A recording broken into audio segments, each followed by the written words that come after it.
Shalom, Shabbat Shalom, everybody. Shabbat Shalom, and welcome to this week's Torah study.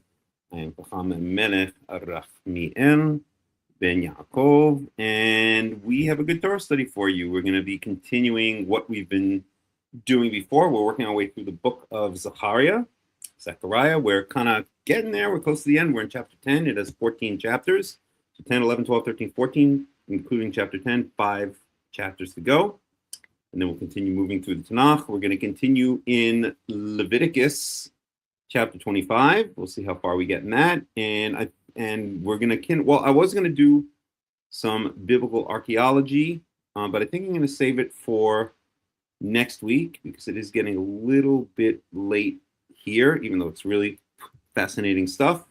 Maybe we'll do it in between the Tanakh and, in between Zechariah and Leviticus. We'll see. But I do want to dig in. That's why I kind of cut the music short, because we got a lot to cover. Well, I'll tell you some interesting things. I got my first death threat. This happens from time to time. You know, this ain't my first rodeo. I've been doing this Karaite thing for a while. And someone here in the community said, and I quote, well, if I could get away with it, I would kill Melech because he rejects the oral law. So I don't usually take these things very seriously. I know exactly who the person is, and he ain't killing me. Let's put it that way. But it just does go to show that actually, when you reject the cult of rabbinical Judaism, you really can open up some people who are deeply committed to the cult, and these are usually people who are, how can I say, they're very arrogant. This is the pattern I've noticed. They're very arrogant. They are very kind of full of themselves, almost narcissistic, and they're very frustrated in life, and therefore kind of have a tendency towards controlling others and even towards potentially using violence, or at least threatening to use violence. That's the pattern I've seen over the years, because this is not the first time this has happened to me. This has happened a number of times over the years. But this is the first time it's happened to me here in the place that I live in the Golan Heights. Now I'm part of I go to a synagogue, a rabbinical synagogue, on a regular basis, and they're very, very open, very welcoming. I have a lot of friends there. They're just amazing people. But there's always going to be haters, and I have gotten some pushback, or shall we say some negative reactions from a very, very small kind of minority. But those who are, stuck in that rabbinical cult. One was very nice about it. I wouldn't say nice, but he wasn't, he expressed his displeasure at my points of view, but he didn't threaten any kind of violence or anything. But then this other particular person did actually threaten violence and said, once again, and I didn't hear this directly, I heard this from hearsay from my cousin. I have a cousin who lives here also in the Golan Heights. and in the same city that I do, and a very close friend of mine who relayed the message to me that this particular person, who shall remain nameless, did say basically that if he could get away with killing Melech, then he would, because he's a Karaite. He rejects the oral law. I did a video not too long ago. If you look on either the World Alliance of Qara'im channel or the Karaite Insights channel, the YouTube channel, I did a video, posted it probably last week, I'm guessing, but I visited the place a couple of weeks ago. It was the grave of the Rambam. The Rambam is the famous rabbi from the 1100s who was born in Cordoba, Spain. His family eventually moved to Fez, Morocco, and then they eventually settled in Cairo, what it was then called at the time, and I think parts of it are still called Fustat. And he said in his Mishnah Torah, the chapter on Minim, which means the chapter on heretics, or the section on heretics, I believe it's chapter 3, and it's laws 1 and 2. He basically said, I'm paraphrasing, that if you can get away with killing a Karaite, you're allowed to do so. You can walk up to a Karaite and just kill him. And he said some other lovely things. Eventually, he ended up, as I mentioned, the Rambam ended up in Fustat in Cairo, and they had to flee Cordoba, Spain, and they wandered around for a while, and eventually he ended up in, as I said, Cairo, Fustat, and it turns out that was one of the major centers of Karaites, of Karaite Judaism, of Karaitism, and he had to contend with a Jewish population, about 40% of which was Karaite. So then, he wasn't so keen on saying that they should be killed at that point. So he kind of modified his views a little bit. So like any other person in life, they'll change their views, they'll modify their views. But that is recorded in his Mishnah Torah, and if you want, you can go check out the video in either the World Alliance of Qara'im or the Karaite Insights YouTube channel. Anyway, it just goes to show how sick these rabbinical Jews who are really indoctrinated into the cult are.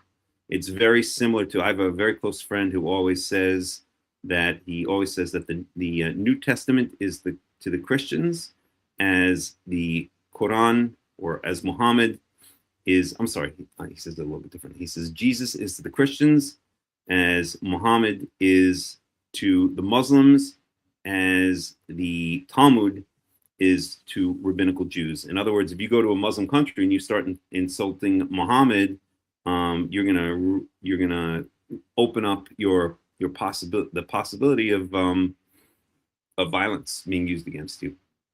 We all know that. And if you start insulting Jesus, well, I don't think anymore that the Christians will use violence against you. But back in the day, in the good old days, when Christianity had a lot more power, had a lot more political power throughout Europe, then that certainly could result in that. And it just goes to show that even among rabbinical Jews, they're so set into their cult, into their sick cult of rabbinical Judaism, to their sick cult of Talmudism, that if you threaten their their dedication to this cult, then they can react violently, or at least threaten to react violently. At any rate, so that's that. That being said, other than that, everything's going very well here. We continue to have regular Karaite meetings, World Alliance of Qara'im meetings here where I live, and the community is slowly but surely expanding, and we have a lot of plans for the future, as I've mentioned many times. So that's my short but to the point kind of rant. Let's see if I can open up the windows here a little bit. And so we're going to dig right in. 1 second, please. Fresh air in here, and we're going to dig right in. We're going to go into the book of Zechariah. So let me put on music for 2 seconds. We'll bring that up, and then we will be right back.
ילדי הטוב והנאה, אל תירא ואל תפחד. My son, I have nothing I can give but this chance that you may live. I pray. Okay, we're back.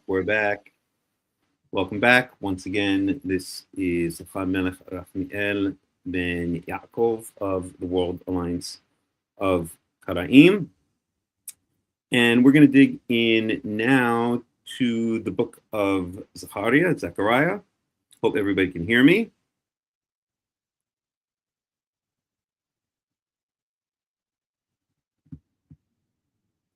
Okay. All right, sweet. Thank you so much. And I may have to call Tsuri out to Israel to take care of this guy that's been threatening me. I remember Tsuri once said, if I ever have any problems like that, then he's gonna help me take care of business. All right, sorry, we'll talk about it. No, it's joking. It's fine. Okay. Anyway, so let's dig into Zechariah.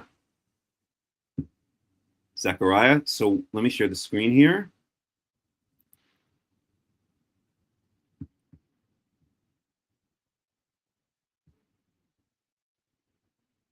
And we're gonna start in chapter 10, but as I usually do, just again to get the context and by way of review, we'll just read very quickly in English. We're going to read through Zechariah chapter 9, which is what we learned last week. Okay, so let's see. Hope everybody can see the screen. I think everybody can. I think we're good. Let's see if this makes it a little bit better. Oh, that actually, let's play around with this for 1 second here. It shows me. I think this makes it better to see. You can see me.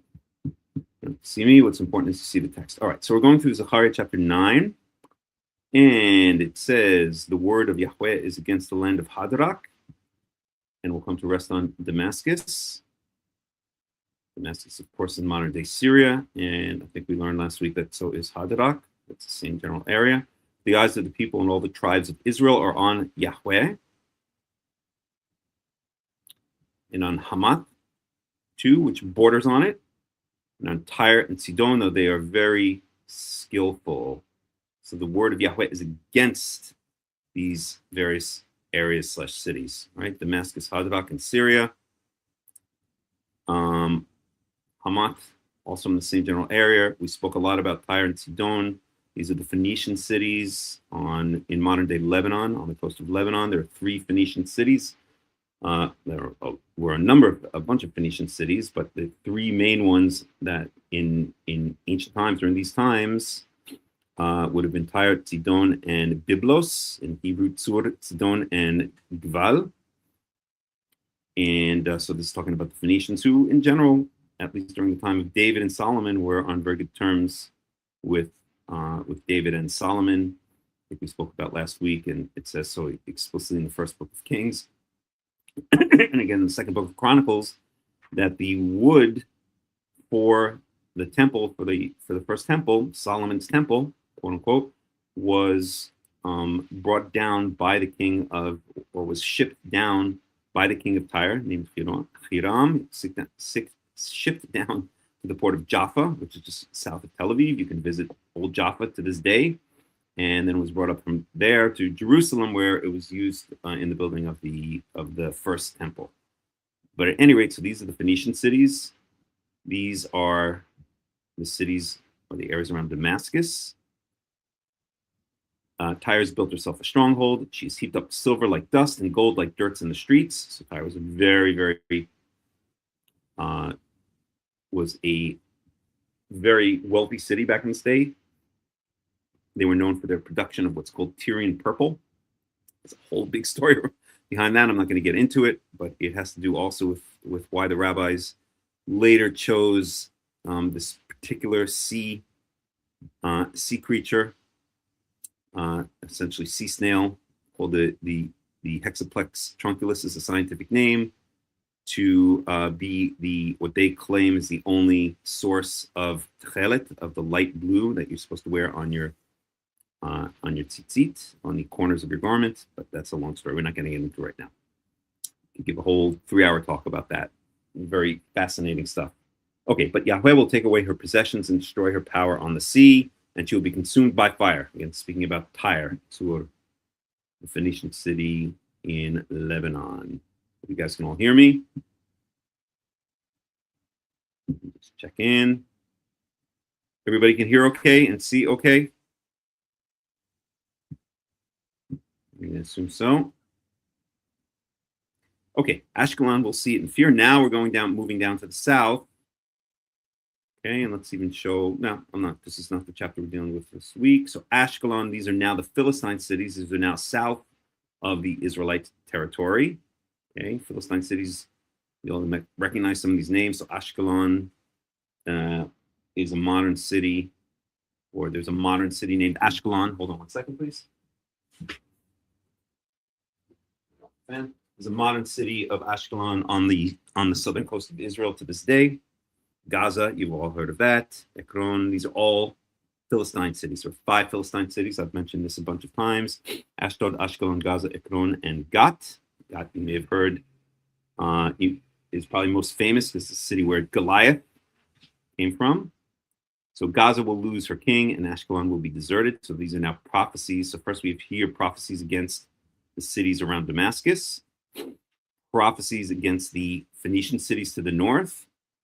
And now we have prophecies against the Philistine cities to the south. Okay, I will bring up a quick map just to visualize that, since a picture is worth 1,000 words. So let's see, map of ancient Israel.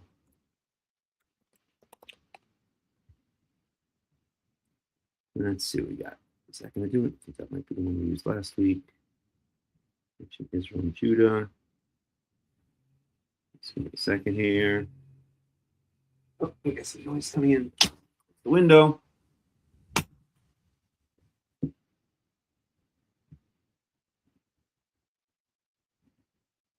See if that helps.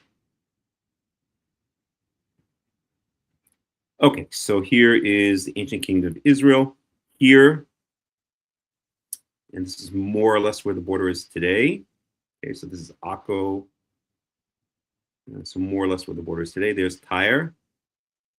These are the Phoenician cities. There's Sidon, and we can't see on the map, but farther up along the coast would also be Byblos, Jebal.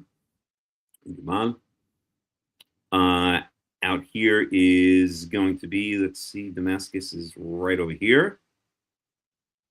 Okay, and then we go down to the south, then we're going to get to the Philistine cities.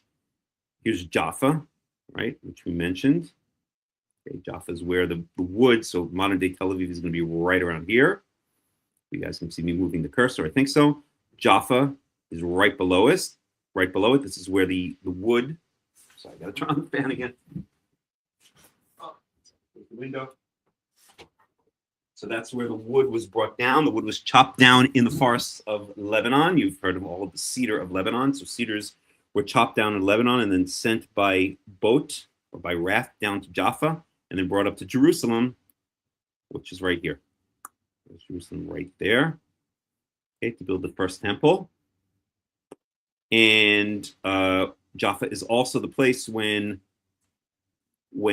Jonah was called by Yahweh to prophesy against Nineveh, which is, I bet nobody knows where modern day Nineveh is. Nineveh has been found, it's been excavated. Does anybody know where it's located? Don't Google it. Anyone want to take a guess where they've excavated the ancient city of Nineveh, that same Nineveh, which was the head of the Neo-Assyrian Empire, and which Jonah was called to prophesy against? It is in, believe it or not, Mosul, Iraq. And you could visit it to this day. You could see the ruins of Nineveh in Mosul, Iraq. Northern Iraq, that's the Kurdish territory of Iraq in the north. It's actually pretty safe there. Okay, so Jonah was called to prophesy, to go north, or to go, I should say, northeast to Iraq, and instead he ran away. And where did he go? He went to Jaffa, either right as Joppa or Joppa, and he caught a boat out into the sea. He was eventually tossed overboard. We'll eventually get to the book of Jonah, one of my favorite books. They're all my favorite books, but Jonah is a great book. Of course, went down when he was tossed overboard. He went down to the bottom of the sea and was, as it says in the book of Jonah, swallowed by the whale, where he lived in its stomach for 3 days. You guys all know the story. Okay, any rate, so these are all the Philistine cities in the south. A mongrel people will occupy Ashdod, and I will put an end to the pride of the Philistines. So we have prophecy against the area of Damascus. We have prophecy against the Phoenician cities of the coast of Lebanon. And we have prophecy against, Zechariah is prophesying against the Philistine cities in the south. I'll take blood from their mouths and the forbidden food from between their teeth, implying that they eat blood, which human beings are not supposed to be eating, and that they eat forbidden, disgusting foods like pig, shrimp, etc., which they're not supposed to be eating. Those who are left, which no human beings are supposed to be eating, those who are left will belong to our God and become a clan in Judah, and Ekron will be like the Jebusites. But I will encamp at my temple and guard it against marauding forces.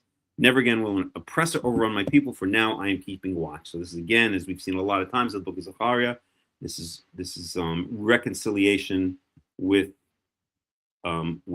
Israel, with Judah, right, with Jerusalem. And then we have here the coming of Zion's king. Rejoice greatly, daughter Zion. Shout, daughter Jerusalem. See, your king comes to you righteous and victorious, lowly and riding on a donkey. We spoke about how the New Testament purposes or repurposes this prophecy right here and has Jesus riding down from the Mount of Olives and entering Jerusalem through the eastern gate on a donkey, which of course never happened. But we spoke about how the New Testament will take prophecies from the Old Testament and try to retrofit Jesus's story to fit those prophecies, to give his story more credulity, to make it seem like it's more true, and to make it seem like Jesus was the Messiah, was quote unquote the King of the Jews. Okay, I will take away the chariots from Ephraim and the war horses from Jerusalem, and the battle bow will be broken. He will proclaim peace to the nations. His rule will extend from sea to sea and from the river to the ends of the earth. This is again talking about this king, okay, the restoration of the Davidic dynasty. As for you, and this is clearly, well, see, we always have a question in Zechariah: is it prophecy that's meant to be for the returning exiles of Judah, or is it end of days prophecy, or is it both? We will tackle that question. We've spoken about it a number of times. We'll continue to ask this question as we see some more prophecies in the book of Zechariah. He will proclaim peace to the nations. Again, this king, his rule will extend from sea to sea and from the river to the ends of the earth. Of course, Jesus never did that, right? As for you, so couldn't be talking about him, though the Christians would like to say it is. As for you, because of the blood of my covenant with you, I'll free your prisoners from the waterless pit. Return to your fortress, you prisoners of hope. Even now, I will announce that I will restore twice as much to you. I will bend Judah as I bend my bow and fill it with Ephraim. I will rouse your son Zion against your son's Greece and make you like the warrior's sword. And then let's read quickly through this. Then Yahweh will appear over them. His arrow will flash like lightning. Sovereign Yahweh will sound the trumpet. He will march in the storms of the south, and Yahweh Almighty will shield them. They will destroy and overcome with sling stones. They will drink and roar as with wine. They will be full like a bowl used for sprinkling the corners of the altar. Yahweh, their God, will save his people on that day as a shepherd saves his flock. They will sparkle in his land like jewels in a crown. How attractive and beautiful they will be. Grain will make the young men thrive, and new wine the young women. So that is Zechariah chapter 9. And that's what we read through last week. So this is by way of review. Does anyone have any questions or any comments? Shabbat Shalom, Vanya. Shabbat Shalom, Core 2. Very good, Mosul. You got it. You got it, pal. Anyone have any questions or any comments before we go on to Zechariah chapter 10? If not, let's go on to Zechariah chapter 10. Give me 1 second. I will be right back. Right back.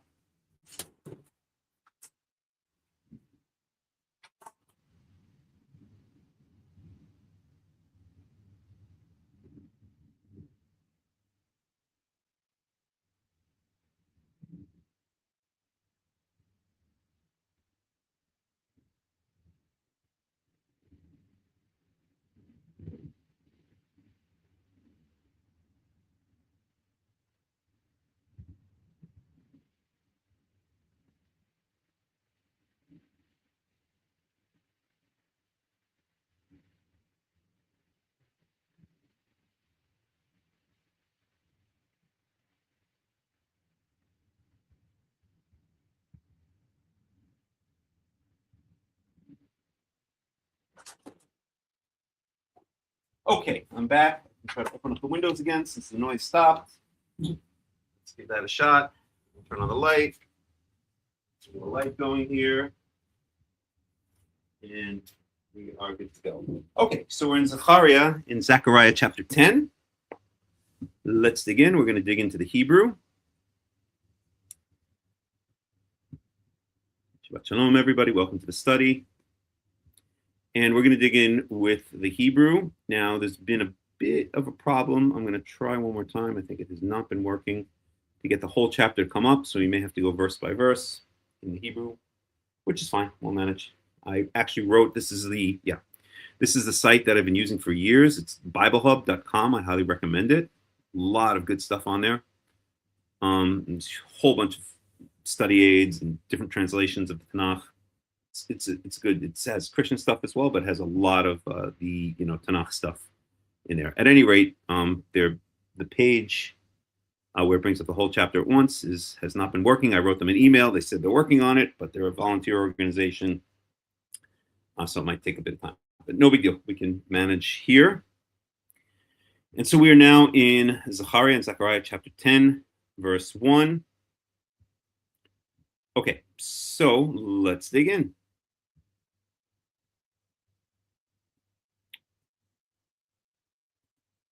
Let's dig in. Let me make this a little bit bigger. So we're going to use this version here. Okay, a bit bigger than that. There we go. That's good for everyone to see. So, okay. So we're going to go out to the semicolon. Remember, as I always point out, this little etnaf symbol, this little wishbone symbol is like a semicolon. Just about every verse in the entire Tanakh has one. And you can always break the verse down into two subverses, technically called versets. I like to call them verselets because verselets sounds better to me than versets, but you guys get the idea. Okay, so, alrighty. So, sha'alu mi Yahweh matar be'et malkosh. Yahweh hazizim. So ask of Yahweh for rain in the time of the later rains. I'll talk about what the later rains means in just a second. Yahweh hazizim. Yahweh makes, hazizim is translated as a lightning flash. Let's see. Bright clouds, hazizim. Let's look up exactly what it means, because again, as I've said many times, and I'm doing this as much for you guys to show you how to study when you come across a word that you don't know. If you look it up, as I've said many times, if you look at the various translations and see different translations, so here it says bright clouds. When I go over this, I don't think it shows up on the screen. It says thunderbolt.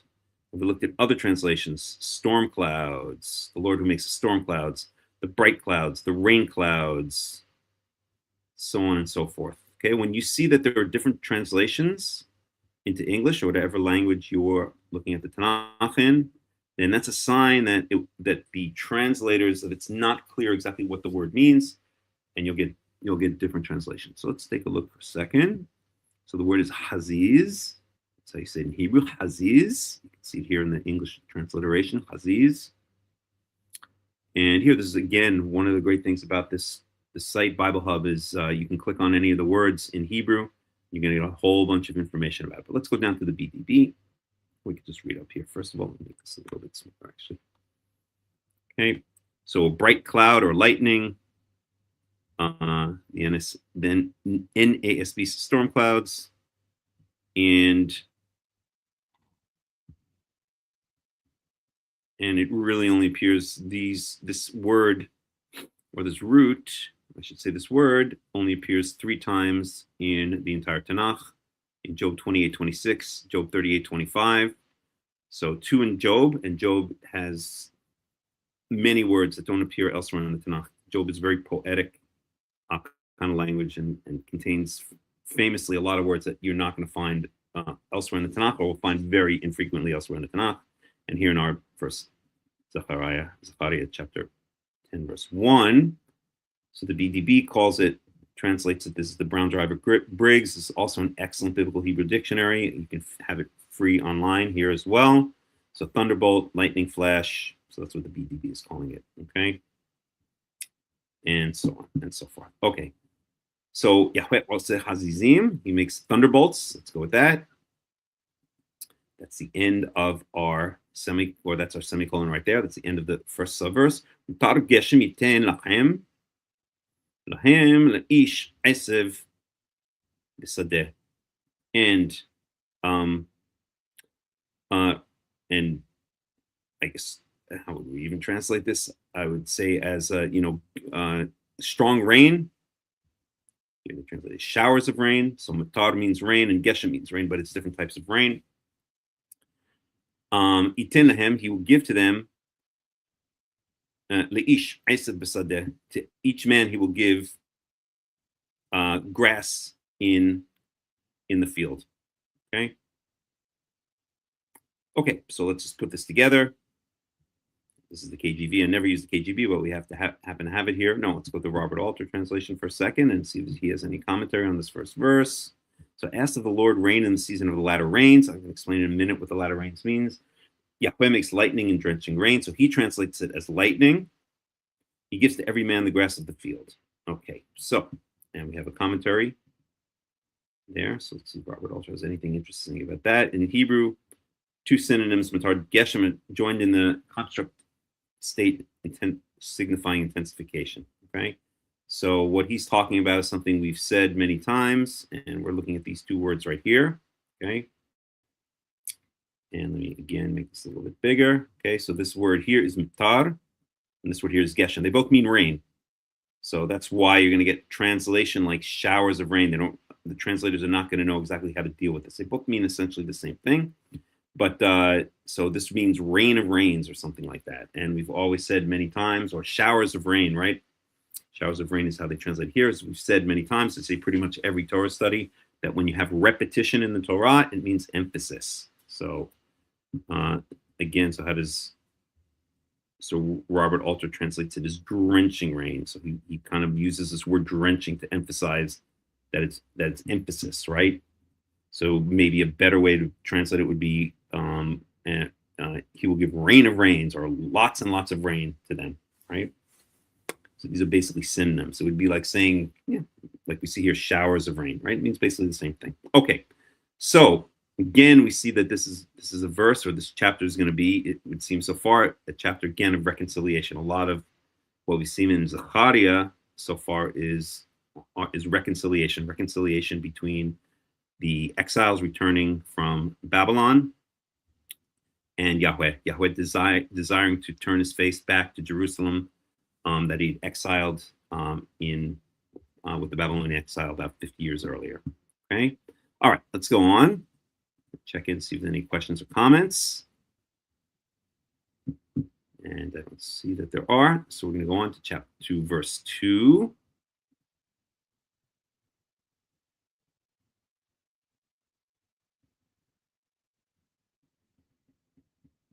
Okay, again, usually I do the whole chapter at one time, but there's a problem with the site, so that's okay. And I'll mention another time. I was going to mention what the late rains are very briefly. If you live in Israel, you'll know that generally what happens is, so we've spoken many times about the dry season from approximately April 15th until approximately October 15th. And then the wet or the rainy season from October 15th to April 15th, again, approximately.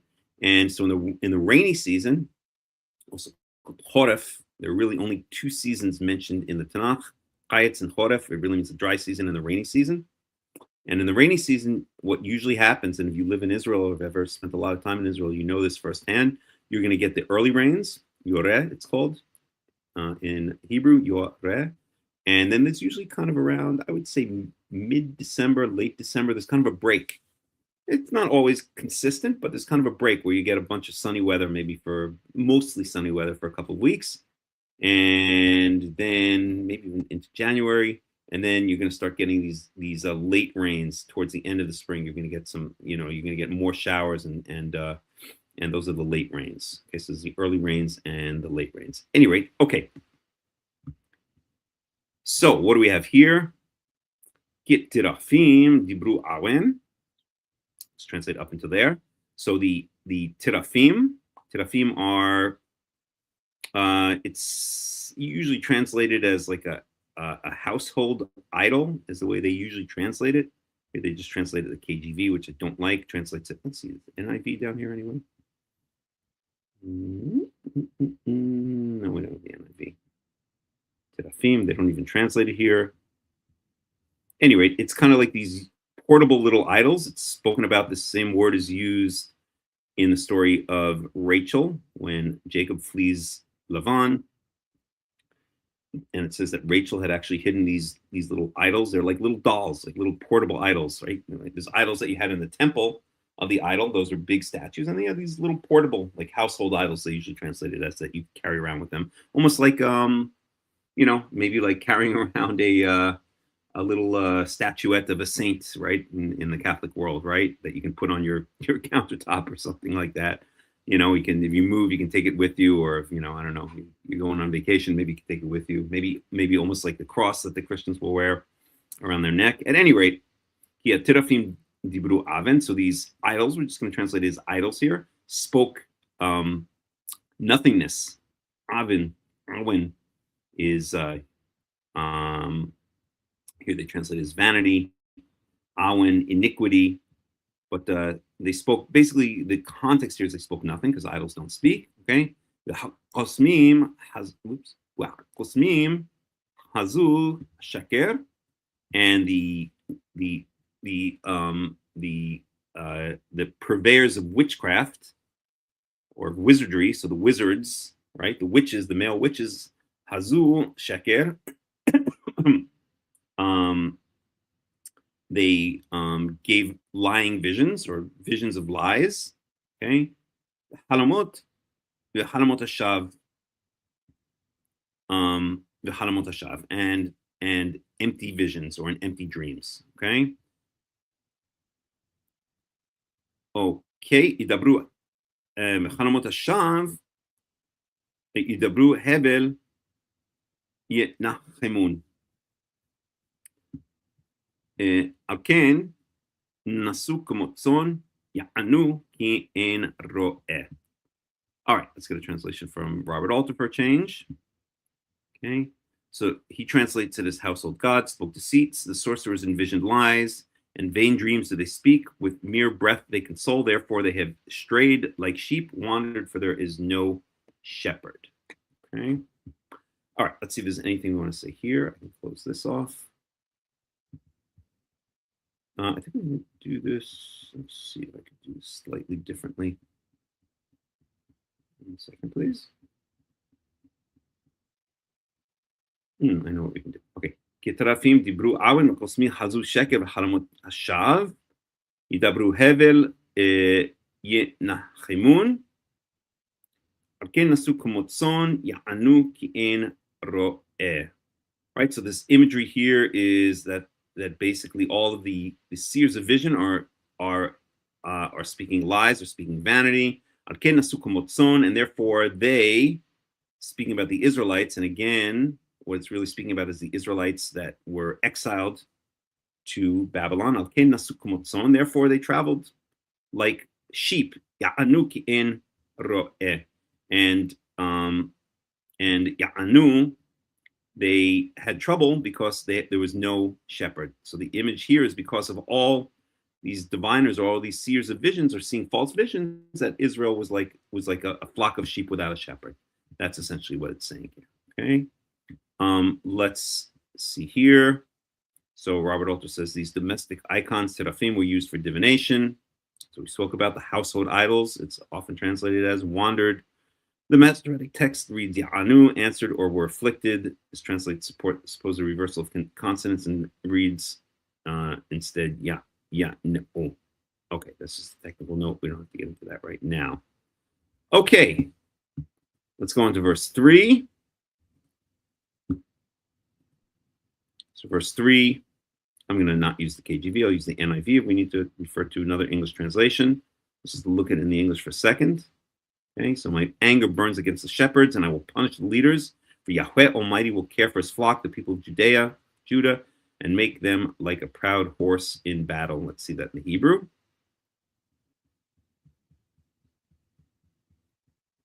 Here we go. על הרועים חרא אפי, ועל עתודים אפקוד, כי פקד יהוה צבאות את עדרו. Let's translate up until there. Okay, so על הרועים חרא אפי, upon the shepherds, I became furious. Literally, fire came out of my nose. Hara api. Ve'al atudim ifkod. Atudim is it's a goat. So once again, let's see how the NIV translates it. Okay, and I'll punish the leaders. So the NIV translates it as leaders. Robert Alter, but literally it says there the goats. Let's see what Robert Alter has to say about that one. Okay, and with the he goats, I will make a reckoning. So I'm sure we'll get an explanation of that.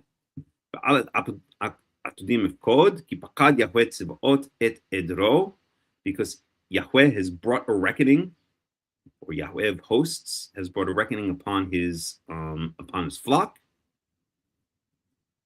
Et Beit Yehuda, upon the house of Judah. The Sam, Otam, Gesus, Hodo, B'milchama, and made them like a horse who is glorified in war. Okay?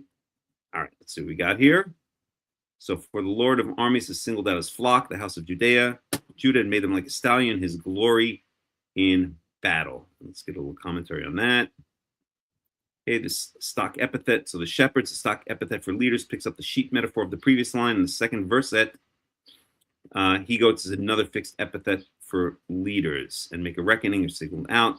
The same verb, pakad, is used for both, but because it has both positive and negative meaning, divergent English equivalents are necessary. Fine, fair enough.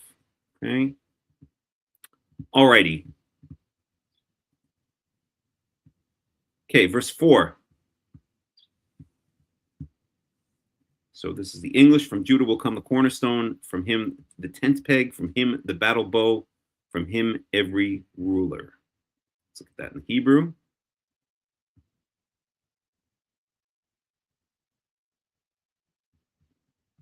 Again, sorry, this is not the way I usually do it, but I can't get the whole Hebrew page at once.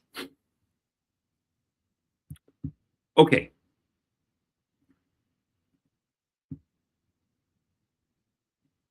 And we can see it's very poetic, right? So we're going to have to kind of make sense of what it's saying here. So mimenu pina, so from him shall become the corner or the cornerstone. Mimenu yated, from him shall be the tent peg. Mimenu keshet, milchama, from him shall be the bow of war. Mimenu itzekol nogesh yachtav, and from out of him shall come every, well, here NIV translates it as every ruler. I don't think that's a very good translation. And Robert Alter translates it as commander. A nogesh is like an overlord or an overseer. Okay, so nogesh yachtav. So from him will come out every commander. Okay, again from Judah. All right, let's look at the English. I'll go with the Robert Alter translation. Let's just translate verses, or let's look at the translation from verses 1 through 4, just to get an idea. Again, this is very poetic of what is going on. Let's get the context here, okay? So I'm again reading from the English translation, the Robert Alter translation. Ask Yahweh rain in the season of the latter rains. The Lord makes lightning and drenching rain. He gives to every man the grass of the field. For the household gods, for the idols spoke deceit, and the sorcerers envisioned lies. In vain dreams do they speak. With mere breath they console. Therefore they have strayed like sheep, wandered, for there is no shepherd. Against the shepherds I am incensed, and with the he-goats I will make a reckoning. For the Lord of armies has singled out his flock, the house of Judah, and made them like a stallion, his glory in battle. From them the cornerstone, and from them the tent peg, from them the bow of battle, and from them all commanders together. Okay, and we're up to verse 5. So let's just read it first in the English. And they shall be as warriors trampling in the mud of the streets in battle, and they shall battle for, and this is speaking about, now he's see the context is speaking about Judah, right? Speaking about Judea. Okay, and they shall be as warriors trampling the mud of the streets in battle, and they shall battle, for Yahweh is with them, and they shall put the horsemen to shame. And this is verse 5. Let's take a look in the Hebrew.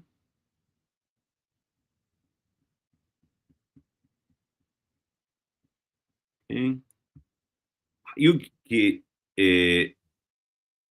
היו כגיבורים בוסים בתית חוצות. Okay, so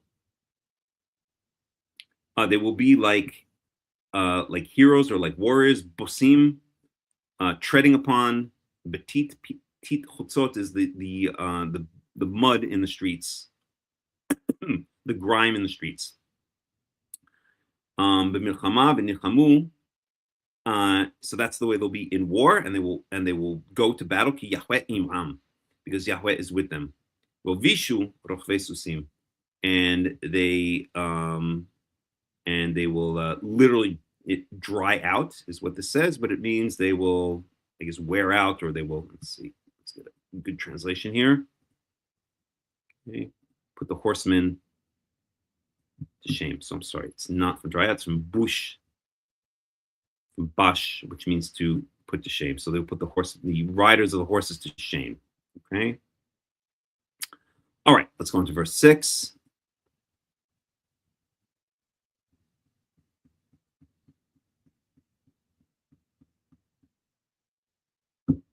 Okay, let's look at the NIV for this particular one. So I will strengthen Judah and save the tribes of Joseph. I will restore them because I have compassion on them. They will be as though I had not rejected them, for I am the Lord their God, and I will answer them. Okay. In Hebrew, Gibarti et Beit Yehuda, et Beit Yosef, Hoshea. Let's go up until there. So I will make strong the house of Judah. That's the southern kingdom.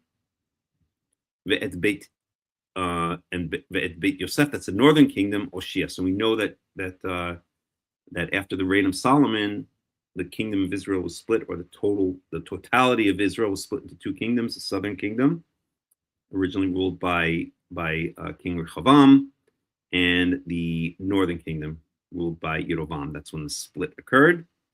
And again, we see here this is prophecy of both of these kingdoms gaining their strength. And so it's prophecy of reconciliation. Okay, Beit Yosef Hoshea. So Beit Yosef represents the northern kingdom, because the main tribe in that northern kingdom, called Israel, called the kingdom of Israel, was Ephraim. Ephraim was one of the sons of Joseph. Okay. Well, Shivotim ki hamtim, and I will bring them back, or I will restore them because I've had mercy upon them. And it will be as if I had never abandoned them, never gone away from them. And because I am Yahweh their God, and I shall answer them.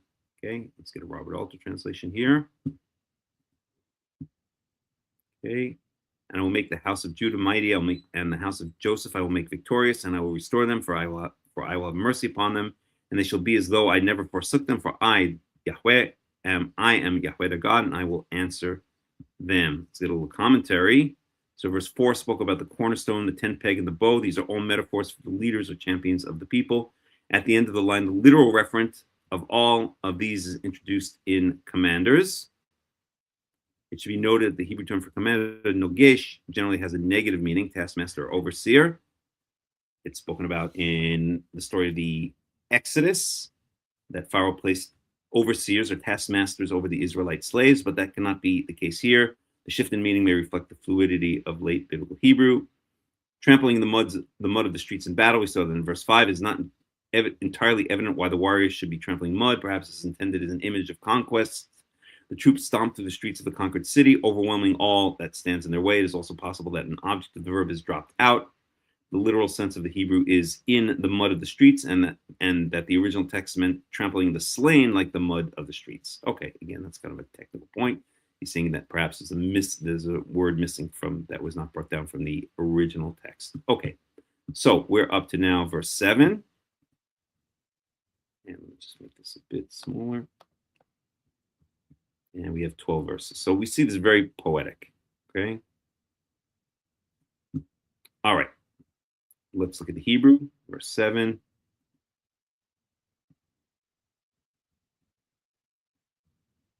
Okay. Make this a bit bigger.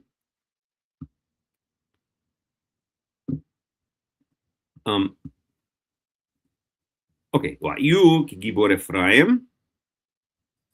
And Ephraim shall be like a mighty man. Usamach libam kamo yayin. And their hearts will be happy like wine, or as if they had imbibed wine.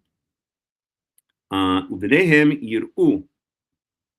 Usamechu. Yagel libam Yahweh.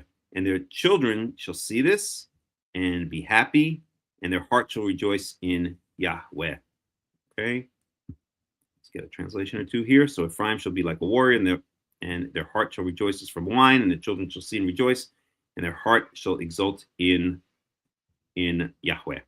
Okay. Verse 8.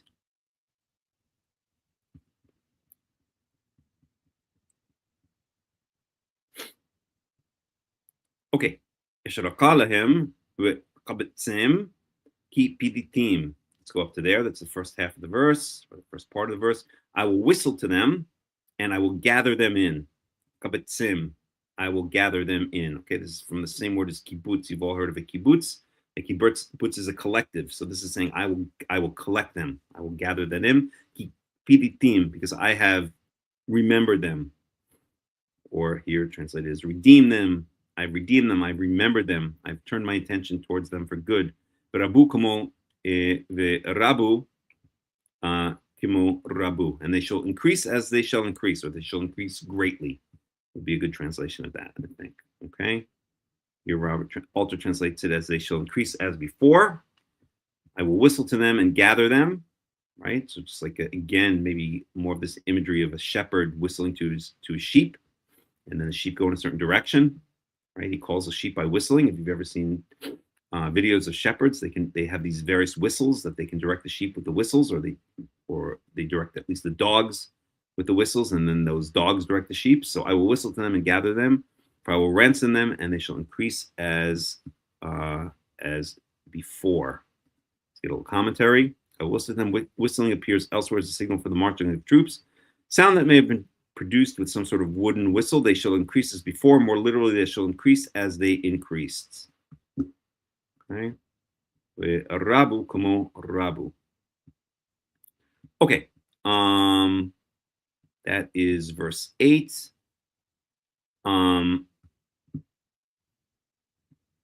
Verse 9. So up to 9.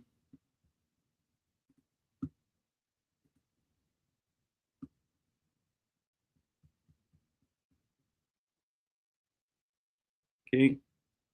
Ve'azarei ba'amim u'bemerchakim yizkaruni. So I will actually going to make this a little bit bigger so it's easier to see. And I don't even want to look at the KJV. I don't even want it on the screen because it's such a poor translation. So I will scatter them like seed among the nations. The underlying root. Every Hebrew word has a root, a 3-letter root usually, sometimes a 2-letter root. In rare cases, a repeated 2-letter root, which makes a 4-letter root, but generally a 3-letter root. And the root here is these middle 3 letters. I can't really single them out. Oh, it's coming up. Okay, but it's these 3 letters. This one, and this one. Zayin, Resh, Ayin, which means seed. So I will scatter them like seed among the nations. This is among the nations. And when they are in these distant lands, they will remember me. Ve'achayu et b'nehem ushavu, and they will make their children live and return, or their living children shall return. Again, this is all very poetic, so it's a bit difficult to get a kind of pin down an exact translation. We'll look at the NIV, which is a decent translation. Okay, though I scatter them among the peoples yet in distant lands, they will remember me. They and their children will survive, and they will return. Robert Alter says, and I will sow them. Right, he's good. So sow them, picking up on sowing seed, right? I will sow them among the peoples, in far places they shall recall me, and they shall thrive with their children and return. Okay, let's go on to verse 10. Any commentary there for verse 9? So the idea that the exiles are planted far and wide in order to flourish. Okay. Verse 10. Oops. Verse 10. So I will bring them back from the land of Egypt and from Assyria, and I will ingather them from Assyria. So bring them back from Egypt, and I will ingather them from Assyria. And to the land of Gilad and to Lebanon, I will bring them. And it will not be found for them, meaning the implication here is there won't be enough room for them. So many exiles will be coming back that there will not be enough room. Okay? And still shall not suffice for them. So the way Robert Alter translates it. Let's get a little commentary there. I will bring them back from Egypt and from Assyria. The invocation of lands to the south and to the far northeast is meant to express the comprehensiveness of the ingathering of the exiles. In the 4th century BCE, there was a substantial diaspora community in Egypt. Assyria no longer existed, but it had become a byword for distant exile. Okay? A little bit more. It's a bit warm in here. Verse 11.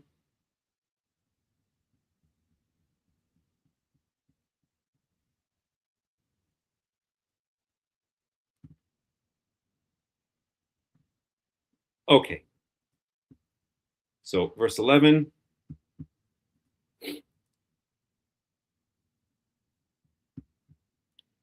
All right. So, oops, and they'll pass through the sea with trouble. Galim, and the waves shall hit upon the sea.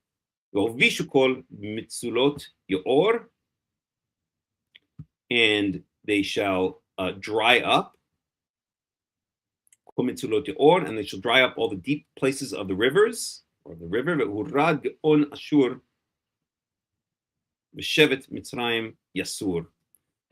the Gaon, the pride of the Assyrians of Assyria, shall be brought down, and the scepter shall go away from Egypt. Let's explain what this means. I don't even want to look at this KJV version.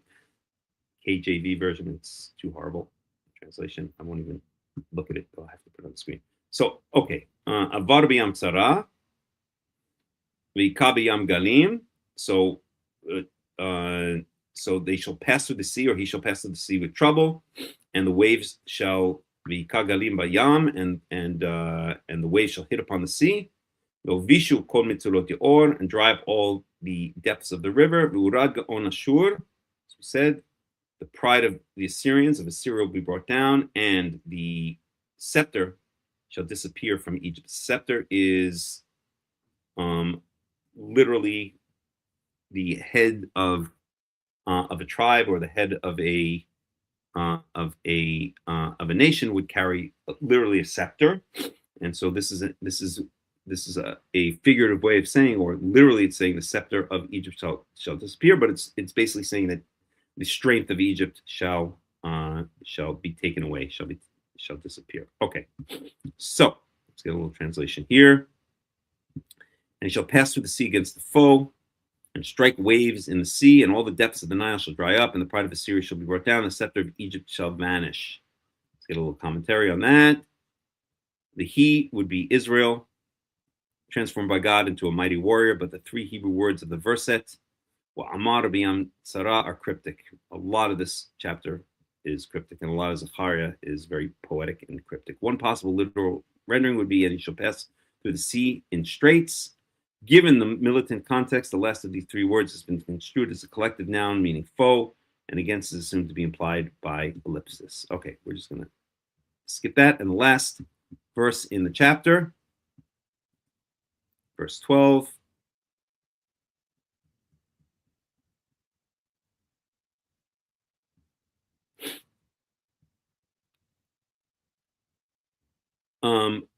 Yahweh, and I shall make them strong in Yahweh, ubishmo yitachu, and they shall walk in his name, declares Yahweh. Okay. The NIV says, I will strengthen them in the Lord, and in his name they will live securely, declares the Lord. Robert Alter translates that as, I will make them mighty in the Lord, and in his name they shall go about, said the Lord. See if there's any commentary there, and there's not. Okay. Again, because this is such a kind of poetic, and Zechariah is not an easy book for the most part to deal with. We saw in the previous book that we studied, Malachi, the last book of the Tanakh, the language was much more straightforward. This is much more poetic. But let's sum it up by going through from beginning to end, okay, and ask Yahweh for rain in the springtime. It is Yahweh who sends the thunderstorms. He gives showers of rain to all the people and plants the field to everyone. The idols speak deceitfully. Diviners see visions that lie. They tell dreams that are false. And they give comfort in vain. Therefore, the people wander like sheep, oppressed for lack of a shepherd. My anger burns against the shepherds, and I will punish the leaders, or as we saw there, the goats. For Yahweh Almighty will care for his flock, the people of Judah, and make them a proud horse in battle. From Judah will come the cornerstone, from him the tent peg, from him the battle bow, from him every ruler. Together they will be like warriors in battle, trampling the enemy into the mud of the streets. They will fight because Yahweh is with them, and they will put the enemy horsemen to shame. I will strengthen Judah and save the tribes of Joseph. I will restore them because I have compassion on them. They will be as though I had not rejected them, for I am Yahweh their God, and I will answer them. The Ephraimites will become like warriors, and their hearts will be glad as with wine. Their children will see it and be joyful. Their hearts will rejoice in Yahweh. I will signal for them and gather them in. Surely I will redeem them. They will be as numerous as before. Though I scatter them among the peoples, yet in distant lands they will remember me. They and their children will survive, and they will return. I will bring them back from Egypt and gather them from Assyria. I will bring them to Gilad and Lebanon, and there will not be enough room for them. They will pass through the sea of trouble. The surging sea will be subdued, and all the depths of the Nile will dry up. Assyria's pride will be brought down, and Egypt's scepter will pass away. I will strengthen them in Yahweh, and in his name they will live securely. I'm going to go through it one more time with the Robert Alter translation, again, because it's so poetic and not easy to wrap one's head around. Let's go through it one more time. Repetition is very good for learning. So, ask of Yahweh rain in the season of the latter rains. Yahweh makes lightning and drenching rain. He gives to every man the grass of the field. But the household gods spoke deceit, and the sorcerers envisioned lies. In vain dreams did they speak. With mere breath they console. Therefore, they strayed like sheep, wandered, for there is no shepherd. Against the shepherd I am incensed. Against the shepherds I am incensed, and with the he-goats I will make a reckoning. For Yahweh of armies has signaled out his flock, the house of Judah, and made them like a stallion, his glory in battle. From them the cornerstone, from them the tent peg, from them the bow of battle, from them all commanders together, and they shall be as warriors trampling the mud of the streets in battle, and they shall battle, for Yahweh is with them, and they shall put the horsemen to shame. And I will make the house of Judah mighty, and the house of Joseph I will make victorious, and I will restore them, for I have mercy upon them, and they shall be as though I never forsook them, for I am Yahweh their God, and will answer them. And Ephraim shall be like a warrior, and their heart shall rejoice as from wine, and their children shall see and rejoice, their heart shall exult in Yahweh. I will whistle to them and gather them, for I will ransom them, and they shall increase as before, and I will sow them among the peoples. In far places they shall recall me, and they shall thrive with their children and return. And I will bring them back from the land of Egypt, and from Assyria I will gather them. Into the land of Gilad and Lebanon I will bring them, and still it shall not suffice for them. And he shall pass through the sea against the foe, and strike waves in the sea, and all the depths of the Nile shall dry up, and the pride of Assyria shall be brought down, and the scepter of Egypt shall vanish. And I will make them mighty in Yahweh, and in his name they shall go about, says Yahweh. Okay, so that is Zechariah chapter 10. Very poetic, not easy to wrap one's head around. Next time we'll go into chapter 11. And there are a total of 14 chapters in Zechariah. Okay, so we've got 11, 12, 13, 14. We have 4 more chapters. Any questions, any comments? Anybody? If not, let's take a very quick break. And we will come back and dig into Leviticus chapter 25.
ילדי הטוב והנאה, אל תירא ואל תפחד, my son. I have nothing I can give but this chance that you may live. I pray we'll meet again if he will deliver us.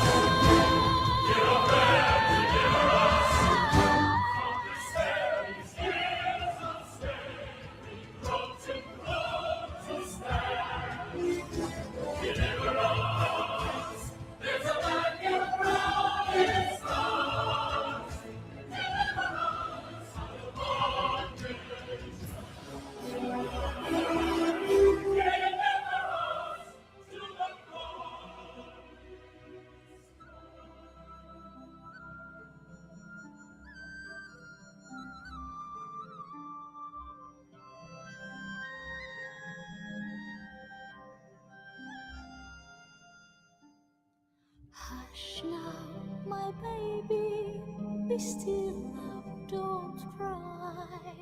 Sleep as you're rocked by the stream. Sleep and remember my last lullaby.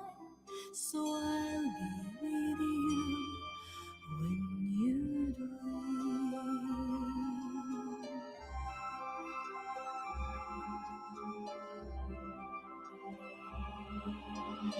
River, oh river, flow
Brother, you're safe now, and safe may you stay.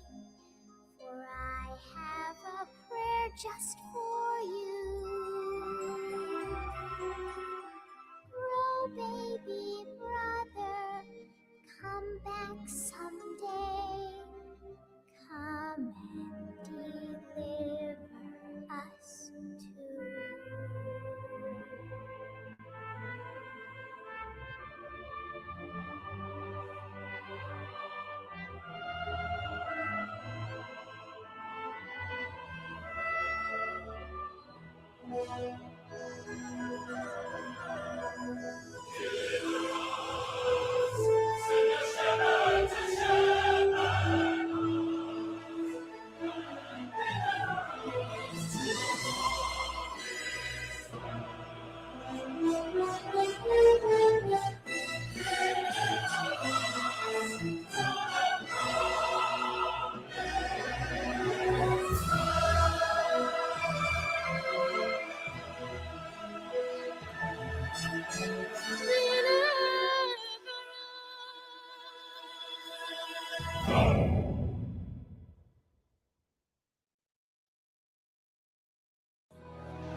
Okay, we're back. Welcome back once again.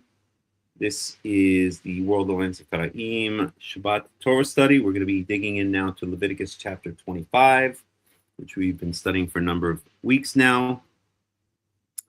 And, well, you guys all know the deal. I've said it all a million times before, but there are different ways to join the World Alliance of Qara'im, and you can just look at the announcement. I'm not going to do the whole thing right now.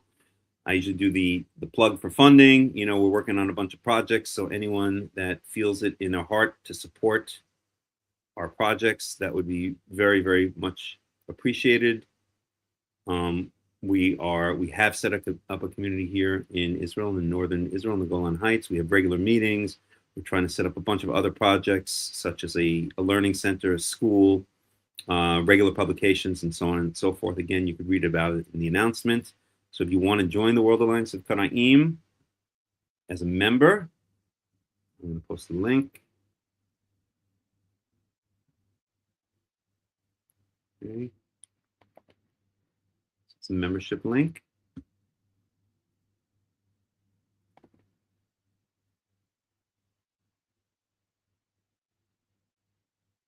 Okay, and we're asking a very little amount to become a basic member. About, as I always say, it's about half the price of a cell phone service or a monthly cell phone service in the United States. And this money, it all goes to our projects that we're working on. And we have a lot of projects that we're working on that we want to continue working on. We want to be working on. So please help us out with that. And also there are a lot of benefits to membership. You can read about it at that link. You get basically you get a lot more access to the resources of the World Alliance of Qara'im. It's only fair, right? Because we have limited time, we have limited resources, and so we have to ration that out. I mean, obviously, if someone has a serious situation, then I'm not going to ration it out. But in general, we give priority to those who are showing that they're serious in helping us out. Okay, that's what I have to say about that. There's a group, if you're not part of the World Alliance of Qara'im WhatsApp announcements group, that's a good place to be in, because you'll get announcements about what studies we have coming up. We've started doing a regular podcast. We've done already a number of podcasts, and we have more coming up. So that should be interesting.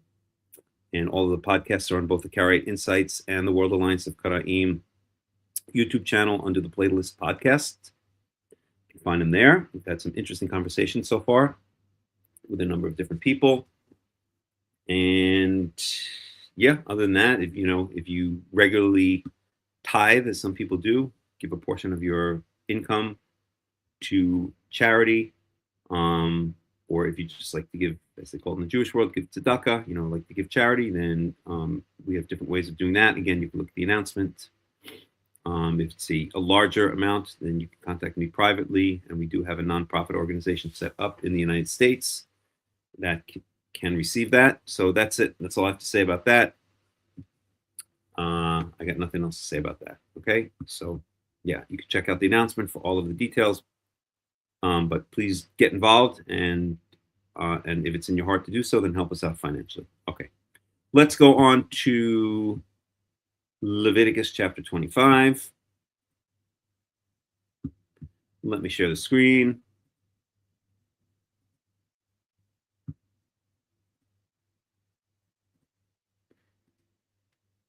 And Leviticus 25 is a fascinating chapter.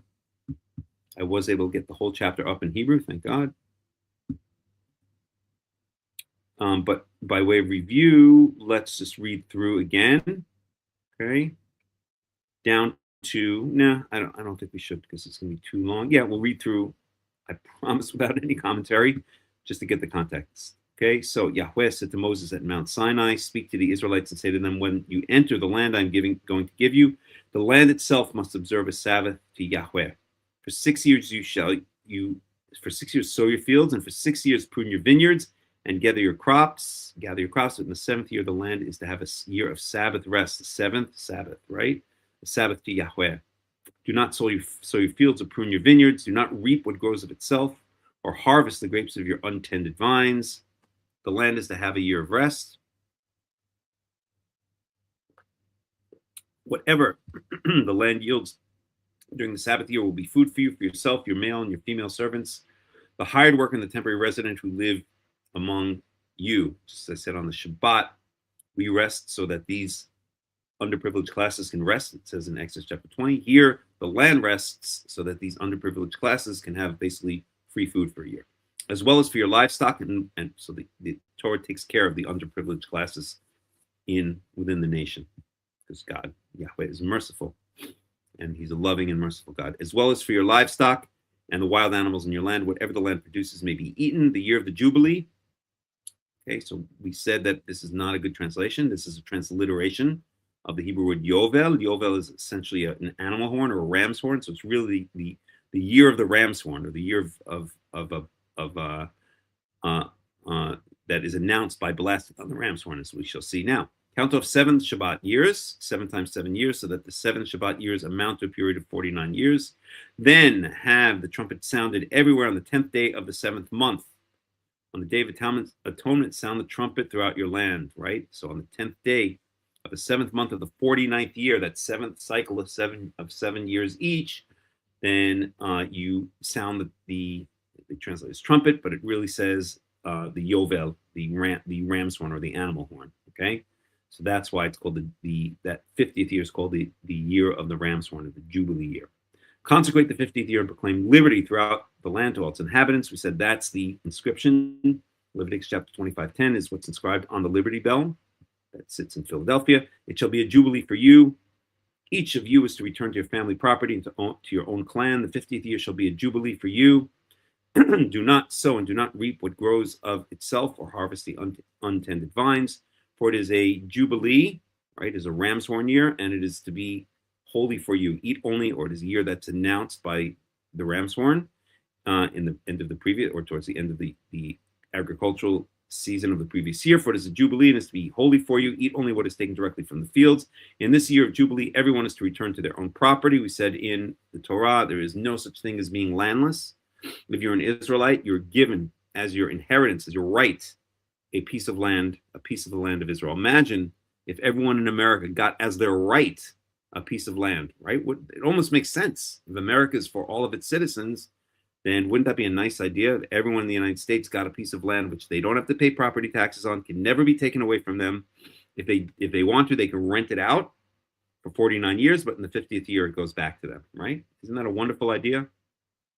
It would certainly equalize. It would certainly, the United States likes to talk about how much it, the little man can rise up, or you can pick yourself up by the bootstraps and raise up. But it's become harder and harder to do that, and I think we can all agree that one of the main reasons for that is the lack of fair distribution of the wealth, the concentration of the wealth in the hands of the ultra wealthy. Like the Bezos and Mark Zuckerberg types and so on, and right, and the little guy has less and less of a chance each year in the United States of America. Well, if everyone had a piece of land that was theirs, that you didn't have to pay property taxes on, in fact, that you could rent out, that can never be taken away from you, not by the government or not by anyone else, can only be rented out for a period of up to 50 years. And imagine how that would redistribute the wealth, right? Make the United States more of a fair country for everybody. Okay, you're to buy from your own people on the basis of the number of years since the Jubilee, and they're to sell you on the basis of the number of years left for harvesting crops. When the years are many, you're to increase the price, and when the years are few, you're to decrease the price, because what is really being sold to you is the number of crops. In other words, since you can lease your land out only for a maximum of 50 years, or until the next Jubilee year, which can be at most 50 years away, if the previous one just happened, then you lease out your land based on how many years there are left until the Jubilee year, because then it goes back to its owner. You cannot rent out past the Jubilee year. Do not take advantage of each other, but fear your God. I am Yahweh, your God. Verse 18, follow my decrees and be careful to obey my laws, and you will live safely in the land. Then the land will yield its fruit, and you will eat your fill and live there in safety. You may ask, what will we eat in the 7th year if we do not plant or harvest our crops? I will send you such a blessing in the 6th year that the land will yield enough for 3 years. That's talking about in the Jubilee year. So it'll yield enough for the 49th year, which is that 7th Shabbat year. Then the 50th year, which is Jubilee, and then it'll last through that 50th year and into the 51st year. So for 3 years total, inclusive counting. The Torah generally works on something called inclusive counting. So it'll be enough for those 3 years until, well, while you plant during the 8th year, you will eat from the old crop and will continue to eat from it until the harvest of the 9th year comes in. The land must not be sold permanently because the land is mine and you reside in my land as foreigners and strangers. Throughout the land that you hold as a possession, you must provide for the redemption of the land. So redemption of the land, what does that mean? This is what we read last week, and we'll continue in verse 29. We'll switch over to the Hebrew. If one of your fellow Israelites becomes poor and sells some of their property, the nearest relative is to come and redeem what they have sold. If, however, there is no one to redeem it for them, but later on they prosper and acquire sufficient means to redeem it themselves, then they are to determine the value for the years since they sold it and refund the balance to the one whom they sold it. They can go back to their own property. In other words, okay, let's say, what's going on here? Okay, the only reason you're going to lease out your property is if you're desperate for the money, right? Because it's your land, okay? It's your inheritance. But if you're super desperate for the money, you're going to lease it out to somebody else. But it's not an ideal situation, right? That's a last resort. So because it's such a last resort, if you have a relative who can buy it back for you. So let's say again, I'll just give an example. Let's say it's 25 years until the next Jubilee year. Okay, I think I gave this example last year. And if I would rent it out for the full 50 years, then I'd rent it out for, let's say, $1 million. Okay, just making up round numbers. If there's 25 years left until the next Jubilee year, I'm going to rent it out for half of that, $500,000, because only half the time left, right? That's what we saw up above. You rent it out based on the number of years left until the next Jubilee year, because then the next Jubilee year goes back automatically. So, okay, let's say there's 25 years left until the next Jubilee year. I rent it out to someone for $500,000. And then a couple of years later, I have a close relative, my uncle, hits the lottery and becomes a multi-millionaire. And he says, you know what? I'm going to buy that back for you. Okay. That's what this is talking about here. I'm going to buy your property back for you. It's not a good situation that you're living, that you're not in possession of your own property, that you became poor, so you had to lease it out to somebody else. Okay. And let's say this is 5 years later. So if we said originally he leased it out when they were 25 years into the Jubilee year, now it's 5 years later, there's 20 years until the next Jubilee year. The relative has the right at any time to go to that lessee, I think that's the right name, the person that he leased it out to, and buy it back. Okay, is at any time. That's what we're talking about here, the right of redemption.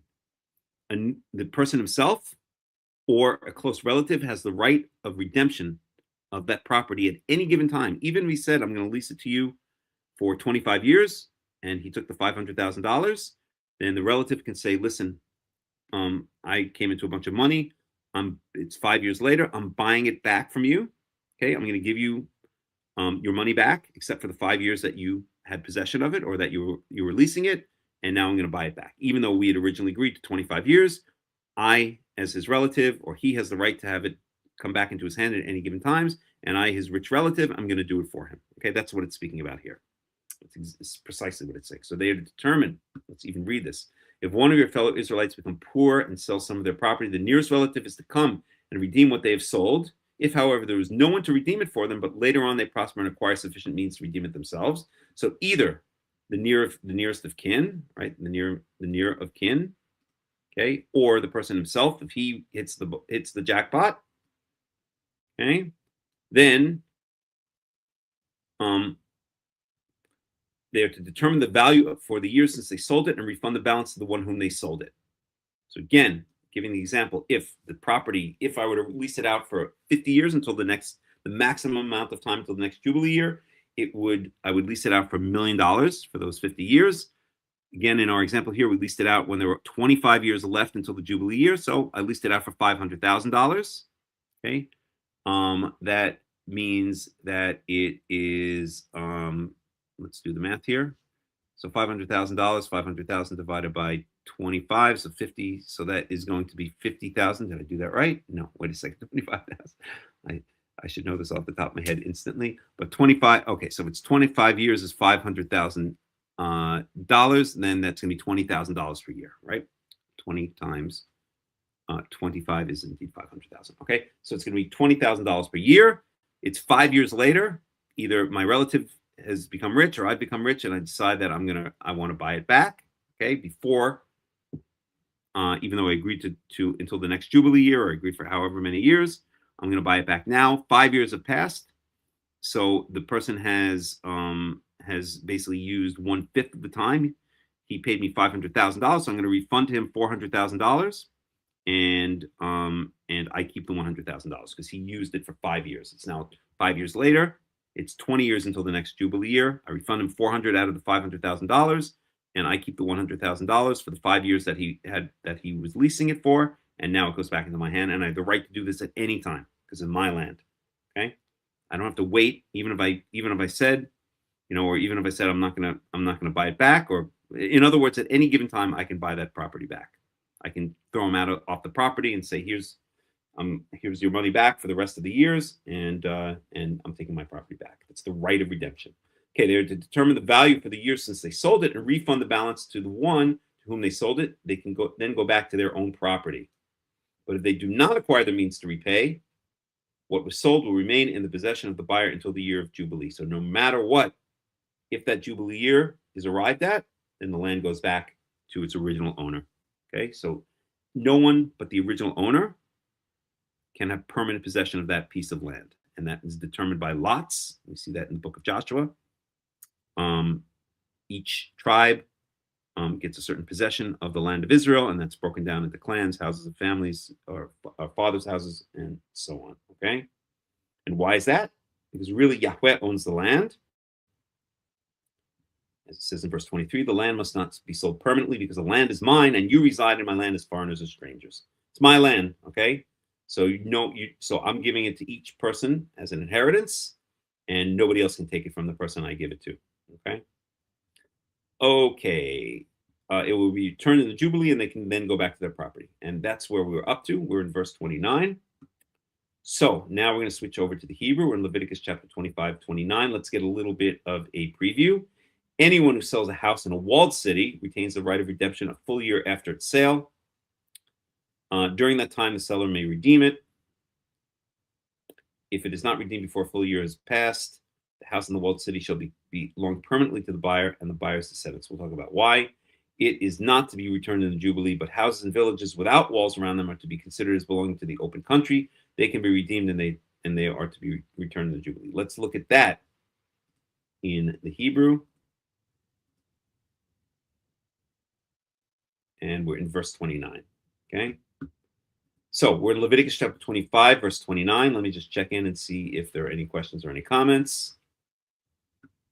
And I don't see anybody. I don't see any at the moment. Let's see, is it better this way? Let's see what the difference is. Yeah, that's fine this way. Okay, so now that we have the whole chapter on. Verse 29. So a man who sells a house in Beit Moshav, a house in which he dwells, in other words, his own possession, Ir Choma, within a walled city. Okay, Ir is city, Choma means a wall, so a walled city specifically. Why a walled city? We'll talk about that in a second. So he has the right of redemption until the exactly 1 year after, until the end of precisely 1 year after its sale, after he sold it. Okay, so I live in a walled city. Okay, what would be the equivalent in modern times of a walled city? Be a big city, like let's say New York City or something like that. So in other words, what this is saying is the major cities have a different set of rules, because the major cities are not really they're not considered the possession of any particular family. Okay, they're cities, right? Everything's so subdivided. If you go to a city like, okay, if you live out in the farmland, if you live in Nebraska, in farm country, then every family has, I don't know about every, but right, in traditional farm country, which is unfortunately disappearing and dwindling day by day all over the world, and certainly in the United States of America. But each family is going to own its own plot of land, right? And so that's when these previous laws that we spoke about, if the United States follow the Torah, I wish even Israel would follow the Torah. It doesn't even follow the Torah.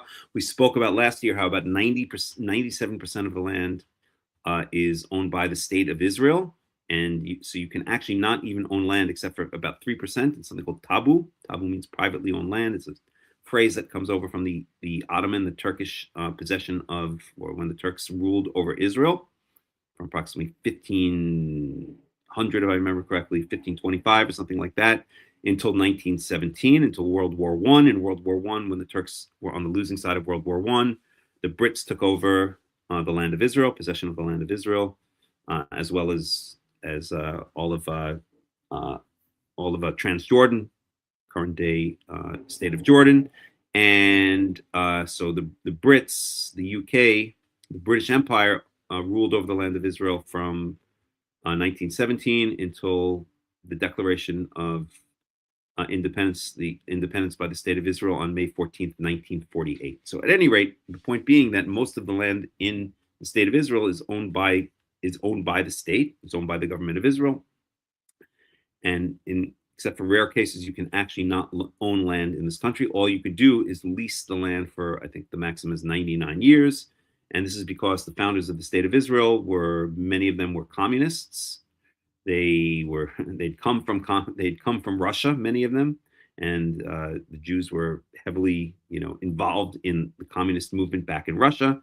And so when these Zionists, these early Zionists, came from Russia in particular, but also the surrounding countries such as Poland, they brought with them, or they established Israel as essentially a communist state. And there are elements of that communist state that exists, or that communism that exists to this very day. You guys have all heard of kibbutzes. Okay, kibbutz, we saw in Zechariah chapter 10 and Zechariah chapter 10. We saw that word, right? We spoke about that, right? Ekabtzim, I will gather them in. Well, the word kibbutz means or I will collect them in, right? A kibbutz is the Hebrew word, the modern Hebrew word for collective, right? What is a collective? Communist. It's a commune. That's literally what it is. So a kibbutz is a commune. Now, a lot of the kibbutzim in the past decades have undergone what's called hafrata, privatization.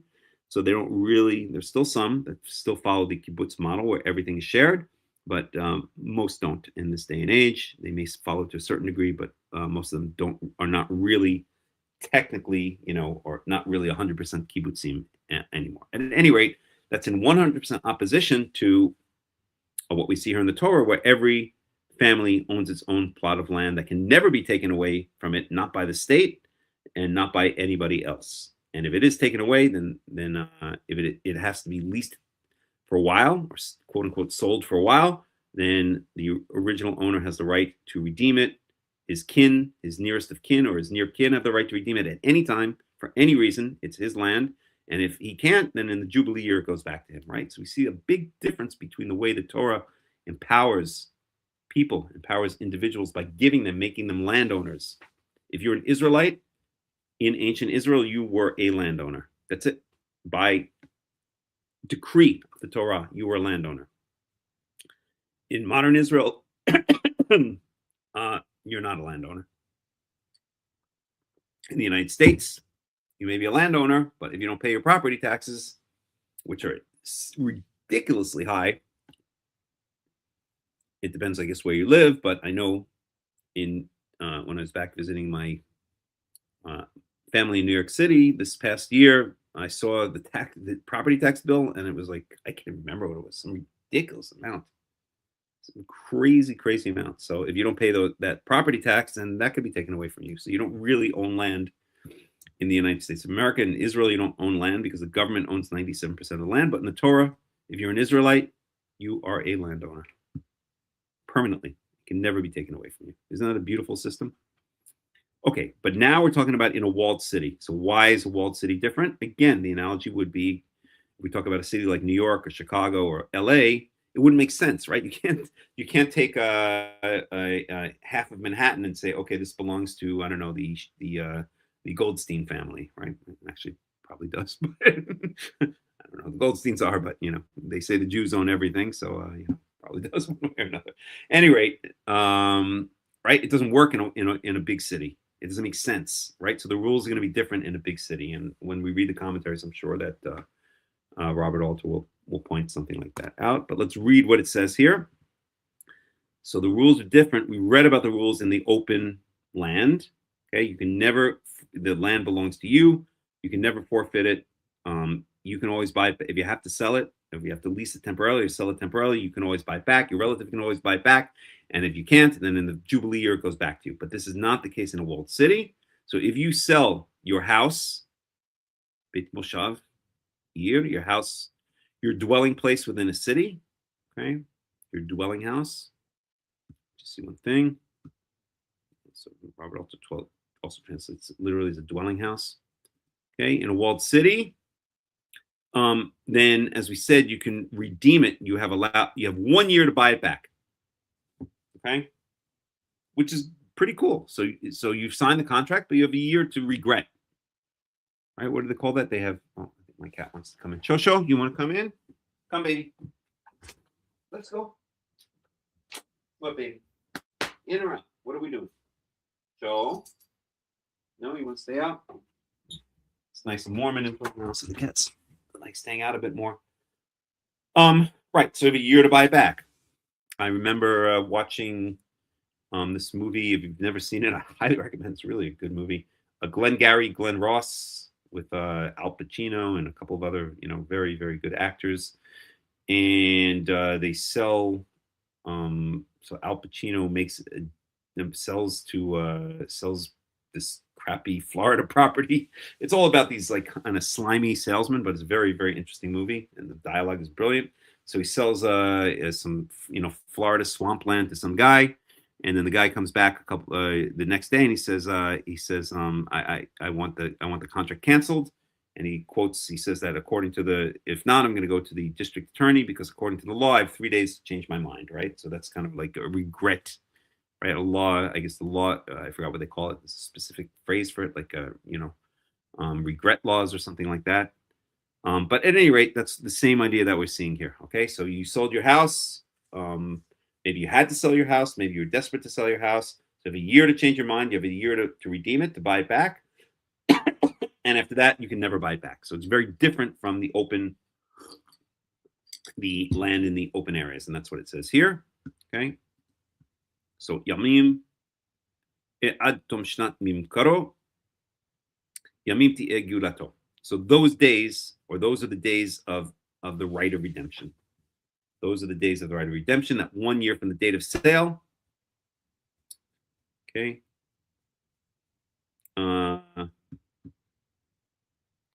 So it should be the end of the year of its sale. A year its redemption shall be. Okay, he's saying this means a year because of Yamim, right?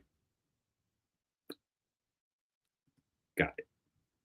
Right. So for a year shall be the right of redemption. Okay. V'im, verse 30.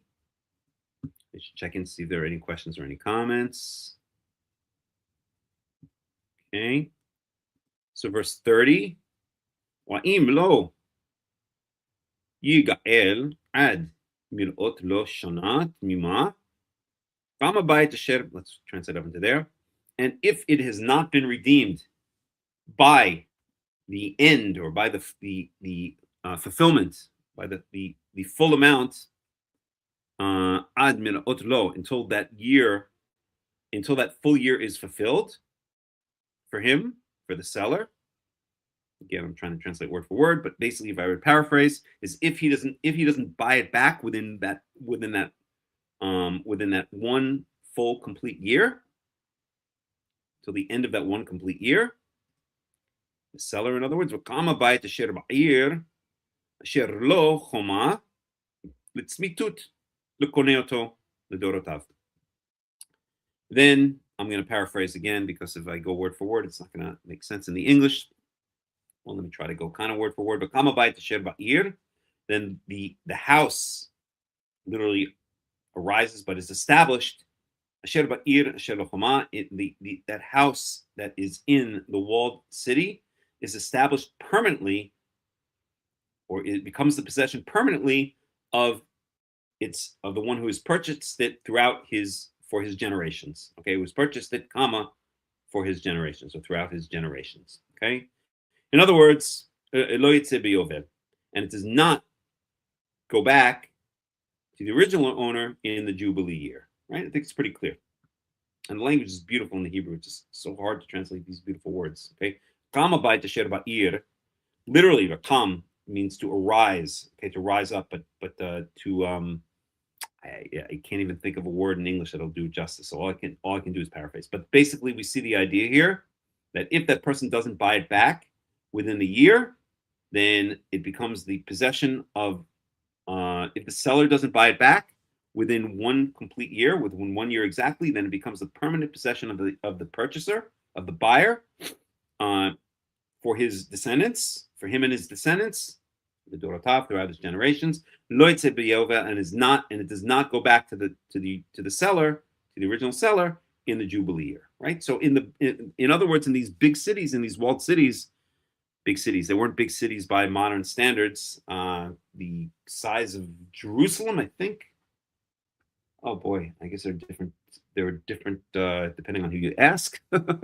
There are different amounts, but I think the amount they usually give for Jerusalem was a population of 10,000 or 5,000. Let me look it up for 1 second. Let's say in the time of David. Give me 1 second here. Did they say 3,000? It was either 3,000 or 10,000. I'm just going to look it up. What was the population of, and there are different scholarly opinions. There is the minimalist school, the maximalist school, the Tel Aviv school, the Jerusalem school. I won't even get into it. Of biblical archaeology, or Mikra, of Torah studies or biblical studies. So, what was the population of Jerusalem during the time of David? Let's see what we got here.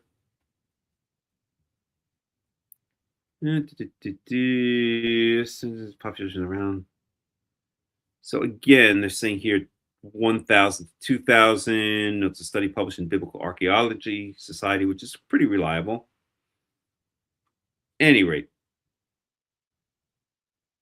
there are different numbers that are given. I've seen different numbers between that. So we'll say 3,000, I think was the number I remember seeing the most. I could be wrong about that. At any rate, so that's what a city was.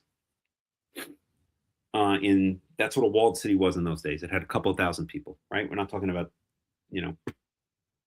25 million people like the metropolitan area of a city like New York or something like that. Okay, but still, the rules were different here.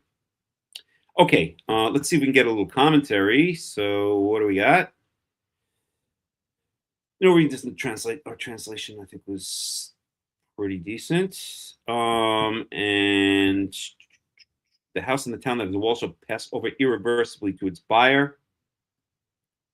Let's get a little of Robert Alter's commentary on that. In an agrarian economy, real property in open fields was a permanent and indispensable source of livelihood, whereas urban real estate was primarily a residence rather than a source of income. As a result, it was not regarded as inalienable property and might be permanently relinquished if the seller could not scrape together the funds to buy it back within a year. Okay. If we had more time, I'd go look up Ibn Ezra. I really want to get back to Ibn Ezra, who's a very good commentator.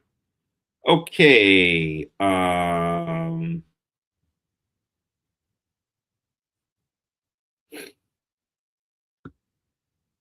Right.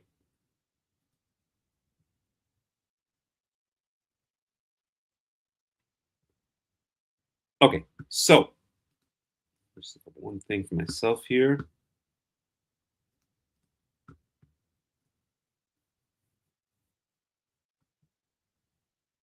So we're going to look at this word chatzer, which they translate as a village or settlement.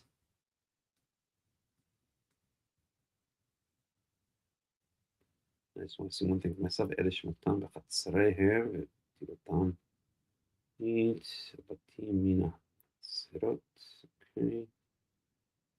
second.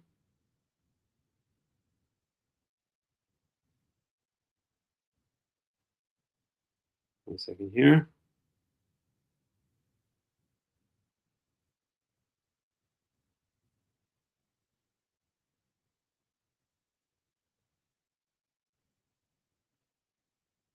One second.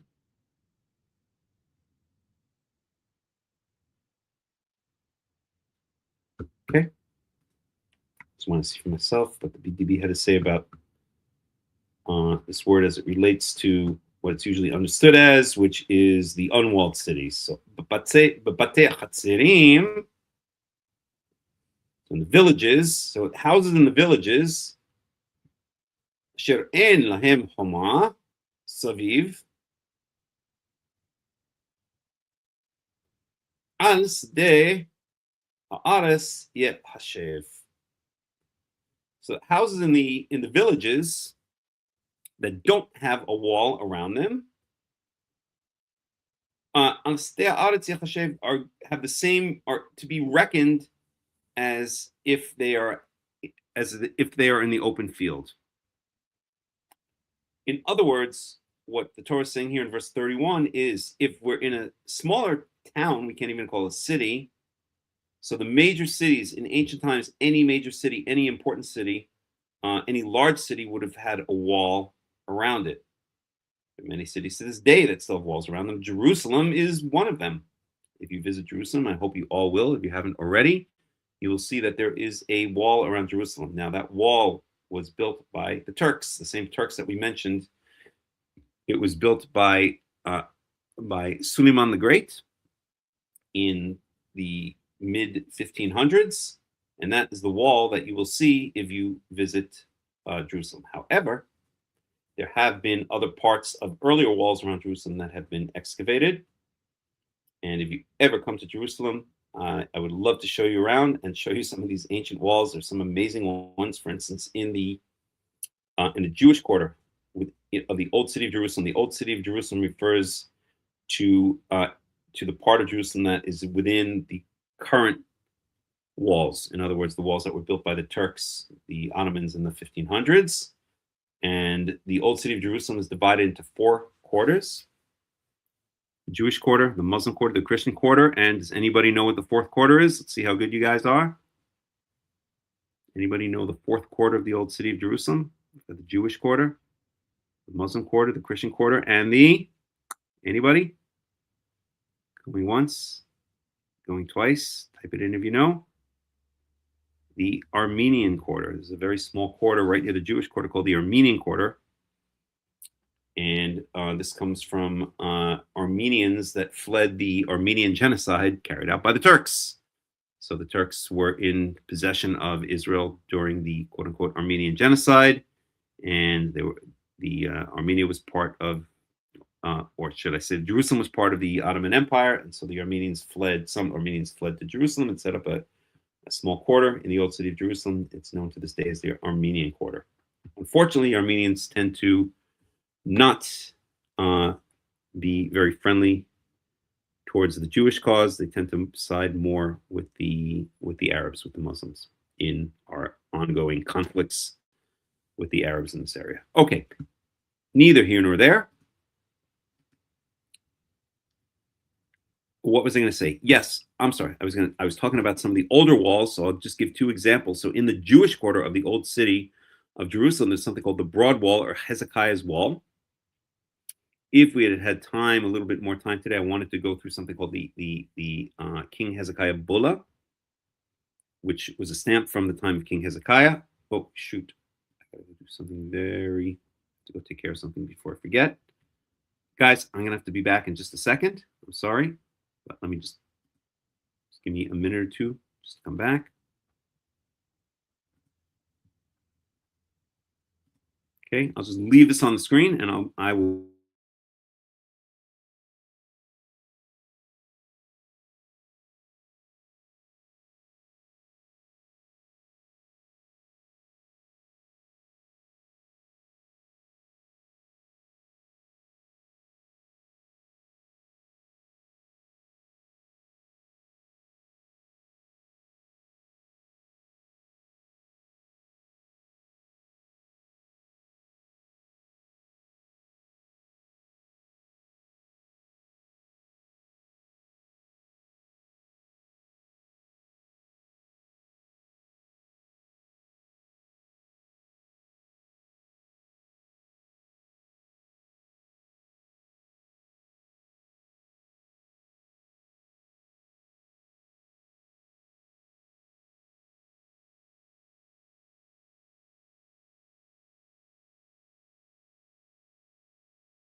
All right, everyone. Sorry about that.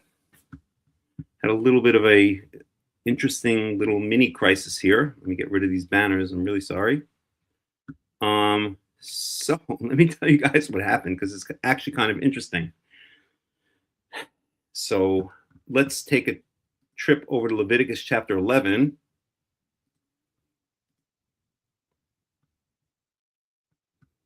Let's see if we can have Leviticus 11 come up.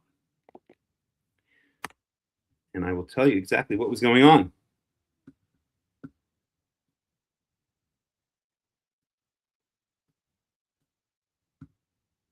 So we're going to go to Leviticus chapter 11. It'll come up. There it is. Let's make sure you guys can see it, and you can. So Leviticus chapter 11 is a list of unclean, or quote unquote, unkosher animals. And let me see if I can find it here for a second. Right there. So we'll start in verse 4. This is Leviticus chapter 11, verse 4. But you should not eat these. Mi ma'ale hagera u mi farse aparsa. So you should not eat these from among those, or from among the animals that ma'ale gera, that are ruminants that chew their cud, mafrise aparsa, and that have split hooves. Okay, and that gives a list of animals that you should not eat. The gamal ki ma'ale gerahu uparsa ena ufarsa enenu et mafris. So the camel you're not supposed to eat because it chews its cud. Chews its cud means it has multiple stomachs. Like a cow regurgitates it. One stomach will partially digest and will regurgitate into the second stomach, then the third, and then the fourth. I don't know how many stomachs a cow has, like a camel has, but multiple stomachs is the idea. So it chews its cud, but it does not have split hooves. Tamehu, it's unclean for you. It's unacceptable for you to eat. Tamehu lechem. Verse 5, et ha-shofan ki ma'ale gerahu u farsa lo yafris. Tamehu lachem. And the shafan, we'll talk about this animal right here in a second, because it also chews its cud, but does not have split hooves. It is unacceptable, is impure for you to eat, unclean for you to eat. Okay, so what is this word shafan? So shafan is translated here as the coney. That's a poor translation. It's really this guy right here. I'm going to show you.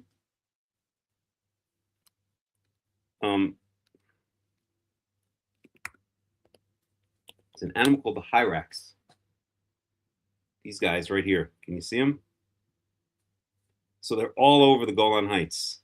And let's see if we can get even a better picture. Sometimes called also the rock badger. There's one of them right now. There's one. There's a picture of one. There's a picture of one. They're kind of cute and they're really kind of harmless. But I heard my cats going a little bit crazy, and I walked into my bedroom, and there was a hyrax, one of these guys here, sitting on my desk. And it was terrified, as you can imagine. So yeah. And both of my cats came into my bedroom, and they were trying to chase it away. And I said, this is the potential for a real mess to happen. So I kicked both of my cats out of the bedroom, and then I slowly moved furniture around to kind of force it out. And then I kind of very gently prodded it with a broomstick. And then eventually it got the idea. I left one door open for it to run out of. And after about 15 minutes, it got the idea and ran away. So that is what was going on. It did leave a little present behind, if you know what I mean. A little brown round present. Which I had to take about another couple minutes to clean up. But that is what was going on. So isn't that interesting? So we have here in Leviticus 11, we had this animal, the shafan. I'll tell you something very interesting also. Shafan. So the word Spain is related to the word shafan.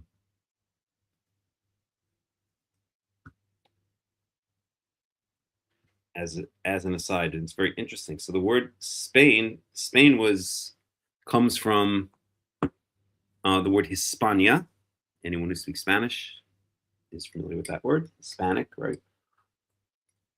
Hispania was the original name of the Roman province of Spain. It was Hispania. That's where Spain gets its name. Now, yeah, Ushpazin, exactly. And not even on Sukkot. And so many linguists or I guess historians believe that the word so the province of Hispania before it was taken over by the Romans was occupied by the Carthaginians. I visited Carthage in 2018. It's now in modern day Tunis and Tunisia. Really fascinating place. If you ever get a chance to go, I highly recommend it. Really nice, interesting place. So Carthage, I'd have to remember exactly what century, but I think about starting in around the 5th century BCE, until it was destroyed by the Romans in what's called the Punic Wars. Punic coming from the word Phoenician. We spoke about the word Phoenician. Tyre, let's see how it all kind of comes back on itself.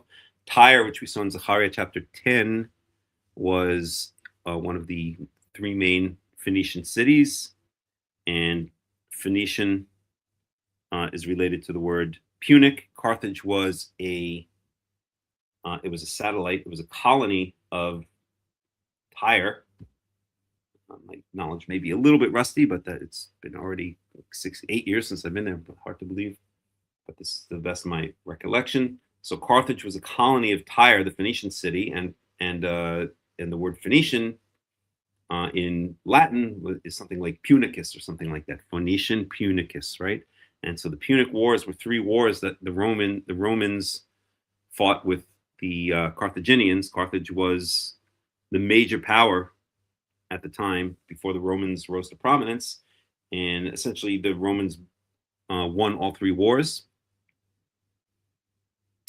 And in the Third Punic War, they basically sacked Carthage and razed it to the ground. And if you go to modern day Tunis and you look at the ruins of Carthage, you won't even believe that this was essentially the major, for a number of hundreds of years, was the major city in the Mediterranean. There's just a couple foundations left, and that's about all.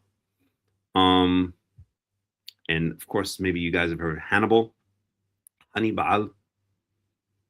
So Hannibal famously in I believe it's the Second Punic War. You can go fact check me on this again. I'd have to maybe a little bit rusty on the facts, so excuse me if I'm getting them not 100% right. But to the best of my recollection, the Second Punic War, Hannibal, the general of the Carthaginians of Carthage, brought elephants. He took elephants by sea to Spain, to Hispania. It wasn't called Hispania then. I'll tell you in a second what it was called, and why the word shafan, this hyrax, this animal that invaded my personal space, my bedroom, is related to the word for Spain. At any rate, Hannibal took elephants. He transported them to the Iberian Peninsula, meaning to Spain, and then marched them to Italy. He marched them over the Pyrenees into France, and then through France, and then up into the Alps, up into the French Alps, into Italy, and then threatened to attack Rome. I don't think he actually reached, if I remember correctly, reached near Rome, but didn't reach Rome. But the idea was to scare the living, the the same thing that the hyrax left in my bedroom, to scare that out of the Romans by bringing the war home. And I think, if I remember correctly, the Romans, there was like a standoff for a couple of years, and eventually they were able to fight back Hannibal, And I think the Romans eventually, again, fact check me on this, I'm a little bit rusty on the facts, it's been a number of years, but the Romans were able to eventually fight back Hannibal. And I think they eventually defeated the Carthaginians in the Second Punic War. And then there was a Third Punic War, and that's when the Romans destroyed Carthage. Fascinating stuff. Okay, what does this have to do with this animal, the Shafan, the Hyrax that invaded my bedroom and was sitting on my desk when I walked in there? This guy. So we said that Spain comes from the name that comes from the name of the Roman province. The Romans gave the Iberian Peninsula, and you guys may know I lived in the Iberian Peninsula. I lived in Portugal for 4 years, from 2020 to 2024. Fascinating Jewish history and fascinating history in general of the Iberian Peninsula. But so Spain was the word Spain comes from the Roman or the Latin name of the province when it was owned by the Romans, which is Hispania. And Hispania comes from the Carthaginian word. So the Carthaginians spoke a dialect of Phoenician, because we said that Carthage was a colony of Tyre. Remember we spoke about Tyre. Let's bring up the map again. See if we can find it. History of map of ancient Israel, right? So we spoke about Tyre. Let's bring that up again.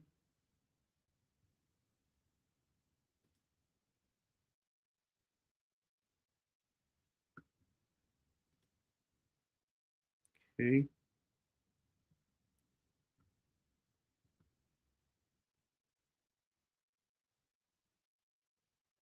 So here's the city of Tyre. It still exists to this day, and there's still ruins of ancient Tyre. Tyre was a Phoenician city.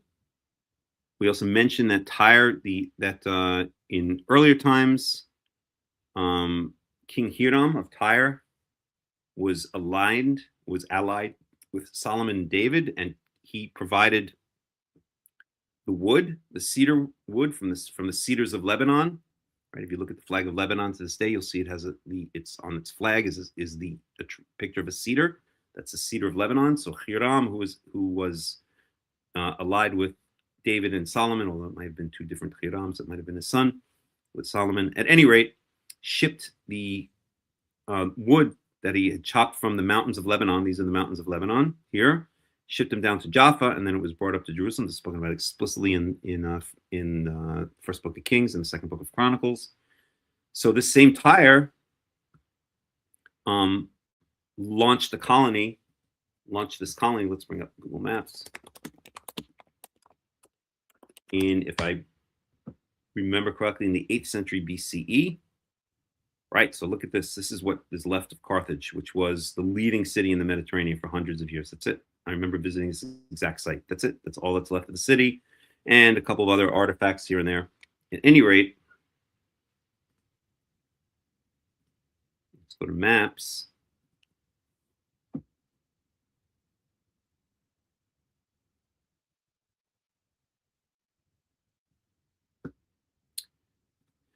All right, how do we do this? Layers. It's taking this time to come up.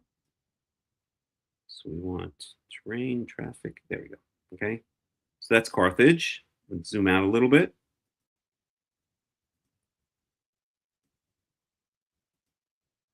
We're visiting all those places. So, okay, let's see. Where did Carthage go? So here's Carthage right here. This is modern day Tunis, or this is the center of Tunis. So this is in Tunisia. Let's zoom out. Okay. There's Sicily, there's Malta. And over here, let's see if we can get them both on the same, right? So here's Tyre over here. Here's Jerusalem over here. Look to the lower right-hand corner of the screen. There's Tyre right around there. And so the Tyrians established this colony here, around here, of Carthage. And so because the origin of the Carthaginians was Lebanon, was Tyre, they spoke a dialect. They spoke a Semitic dialect, which was very similar to Hebrew. And this was Phoenician. They spoke Phoenician. Okay, the Phoenician, by the way, Phoenician is the Greek name given to the people that we spoke about. The three main cities of the Phoenicians, Tyre, Sidon, and Byblos. So they spoke a language very similar to Hebrew, West Semitic language called Phoenician. And so when they settled Carthage, the Carthaginians also spoke Phoenician. Okay. So much more to say about this. Phoenicians had to do with, we spoke about purple, which has to do with Techelet, the light blue of the tzitzits. It's a whole other story in and of itself. I don't want to get into it. But at any rate, so Carthage in, I can't remember the exact years, I'd have to look it up again, but I think starting about the 8th century BCE, grew to be the most important city of the Mediterranean. Here's Rome up here. And then the Romans eventually rose more and more, higher and higher in power. So eventually they defeated Carthage in the Third Punic War, as we said, the Third Phoenician War. At any rate, the Carthaginians ultimately settled in the Iberian Peninsula, took over Spain. And when they got there, they saw a whole bunch of these little animals. The same guy that I saw on my desk, the hyrax. Well, we said that the hyrax in Hebrew, close this out. The hyrax in Hebrew, as we see in Leviticus chapter 11, verse 5, is the shafan. Okay, shafan. And we also, if we look at the map, we see that Spain and Portugal form a peninsula. It's called the Iberian Peninsula, the Iber River. Okay, the Iberian Peninsula. But when the Carthaginians got there, they didn't know it was a peninsula because hadn't yet made it up, I guess, to the Pyrenees, right over here. These are the Pyrenees. I've been up in the Pyrenees. They're very beautiful. And so they thought it was an island. And the word for island in Hebrew and in Phoenician is E. And they, and when they got there, they saw a lot of these hyraxes, which we said in Hebrew and also in Phoenician is shafan. So they called this place, they called the Iberian Peninsula the island of the shafan. The island of the shafan. Shafan in plural is shafanim. So in Hebrew or in Phoenician, I don't know exactly what it would be in Phoenician, but basically the same as in Hebrew. In Hebrew, it would be Ishfanim, the island of the hyraxes. Ishfanim, the same or very similar in Phoenician, and that became distorted later on, or that warped into or evolved into Ishfanim, became Hispania. So Hispania means the island of the Shafanim, the island of the hyraxes. And Hispania eventually gave its name to the country Spain. Eventually got its name from the Latin word Hispania, or the Latin name Hispania. And so therefore, Spain, or the Iberian Peninsula, Hispania, Spain, is linked to this word right here in Leviticus 11, which is linked to this little creature right here that I saw standing on my desk when I walked into my bedroom. Really fascinating stuff, if you ask me. Okay, so it's getting late here. But I do want to push ahead a little bit more. Let's go back to Leviticus 25, and let's at least finish off the section. So we were in verse 31. Any questions, any comments so far, by the way? Hope you enjoyed that little story. So Leviticus chapter 25, verse 31. So we saw vate ha serim asher en lahem choma. So in the villages that don't have a wall around them, lahem choma saviv, they're considered as if they are open fields in the land. In other words,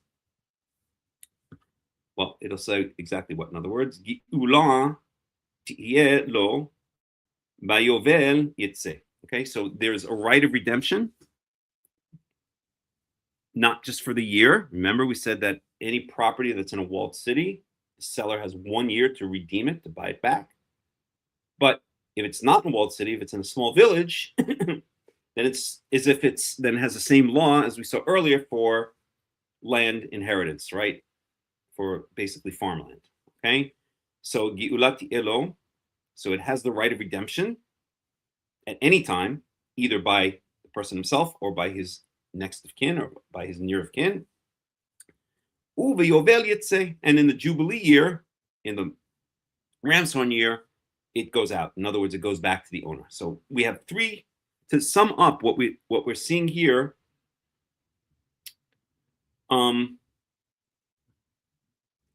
these verses is, if you have your land inheritance, right, your farmland that is your inheritance as an Israelite, then if you become poor and you have to sell it, then that's only a temporary sale. It's essentially a lease. You can buy it back at any time. Your nearest of kin can buy it back at any time. And if you or your nearest of kin can't buy it back, then it comes back to you in the Jubilee year. Okay? That's the law for farmland. If it's in a walled city, then those laws don't apply. You have 1 year to buy it back, and if not, you lose it forever. But if it's in a small village that doesn't have a wall around it, in other words, any major city would have, in ancient times, would have had a wall around it. Smaller cities would not have had walls around them. So then it follows the same law as the farmland. Okay, you can buy it back at any time. Your nearest of kin or your near of kin can buy it back at any time. And if neither of you can do that before the Jubilee year, then it comes back to you in the Jubilee year. That's what this verse is saying. Okay, really fascinating stuff if you ask me. Let me leave this up in case we need it. Let me close this out.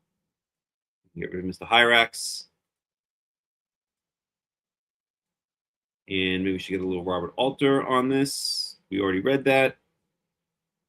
So let's go on. Let's just at least finish off this paragraph.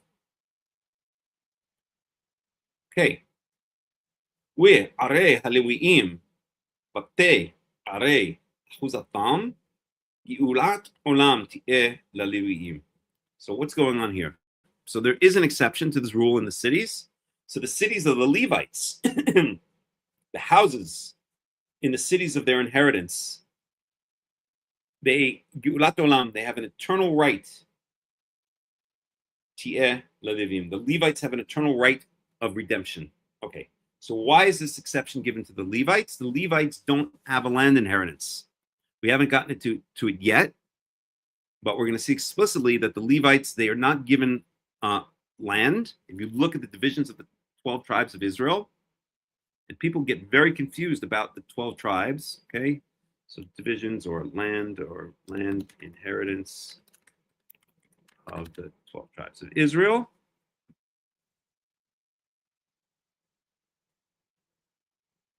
And this is laid out in the book of Joshua. Okay, so let's take this picture right here. No, how about this one? Okay. Link a new tab. Or open image, a new tab. Open image, a new tab. Okay, if you look, here are 12 tribes, but you're not going to see Levi anywhere, right? Because Levi was scattered. Levi became the priests, the Kohanim, and the assistants to the priests, the tribe of Levi. They don't have a land inheritance. Instead, they're given cities. And this is laid out later on. We're going to get to it eventually. They're given cities rather than a land inheritance. Okay, yet there are 12 tribes. How do you count for the 12 tribes?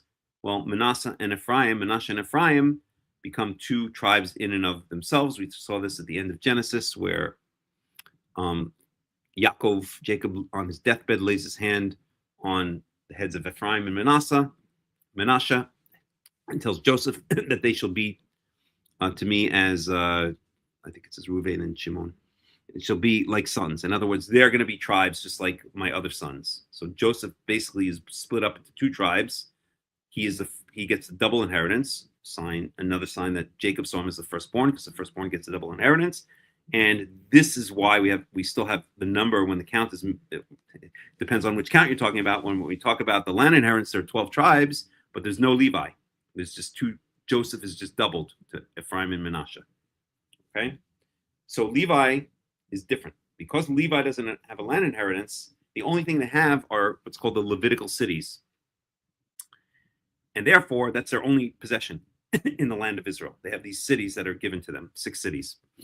And so therefore, they have the right. So the exception is with the Levites, since they have no other land in Israel besides the 6 Levitical cities, then, and it's eventually expanded. But besides 6 Levitical cities, they are given exception. They have the right. They don't follow the laws, or they don't. The Levites are not subject to the law that we saw for the walled city, where you have only 1 year to buy the property back. The Levites can buy their property back at any time. Okay, because that's their only possession, and that's what this is saying in verse 32.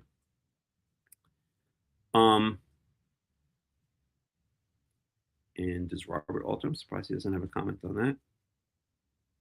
And he doesn't. I'm not sure why, but okay, let's go on a little bit more.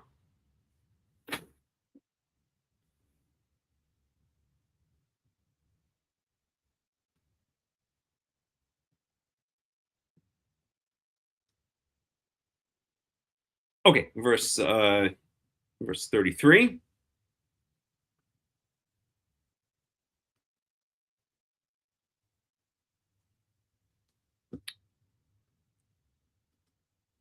Where were we? Want to be in the Hebrew. Asher yig'al min haleviim, and that which shall redeem from the Levites, yetza mimkar bayit ve'ir achuzato beyovel.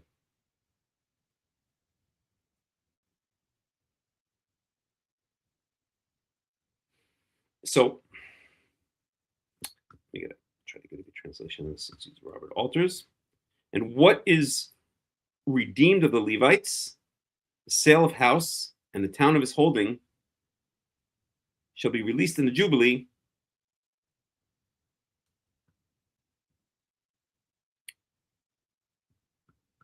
And let's go back to the Hebrew here.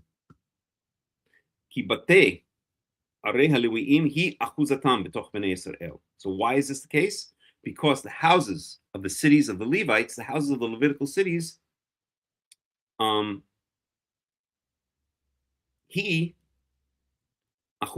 this is their inheritance among the children of Israel. In other words, all they have are these cities.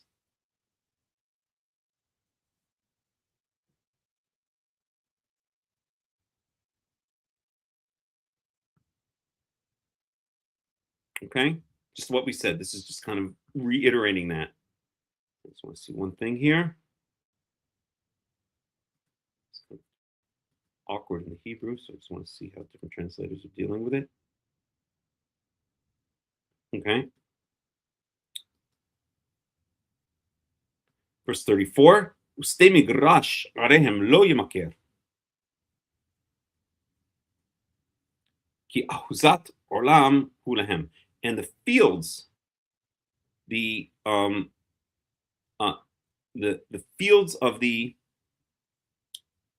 that are surrounding the city. So the Levitical cities will get eventually to Levitical cities. They have the city, and then they're given farmland around those Levitical cities. Okay. So the fields that surround their cities, lo yemaker, is not to be sold at all. Because rather it is an eternal inheritance for them. In other words, this is the only farmland in the ancient times. So the Levites and the Kohanim relied on tithes and eating from the parts of the sacrifices of the offerings that are brought by the rest of Israel. But the only farmland they have are these areas around the cities. Maybe next week we'll jump and look at one second here. Just one simple thing.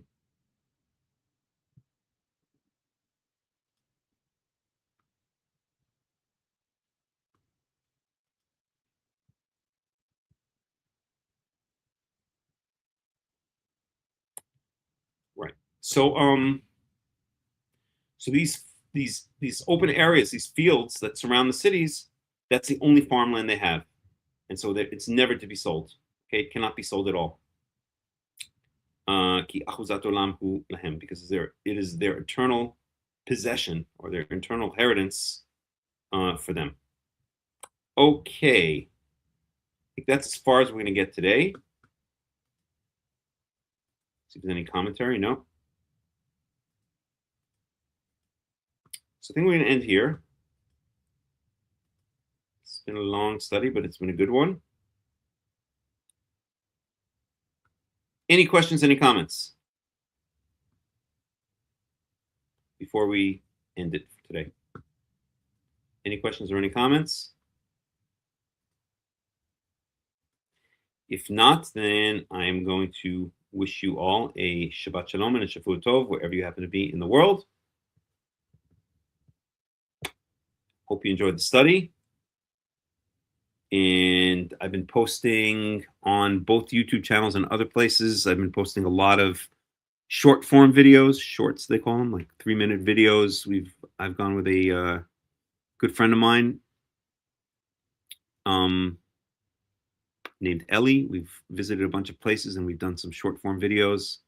We've also started doing podcasts, so you can check those out on both channels as well under the podcasts playlist.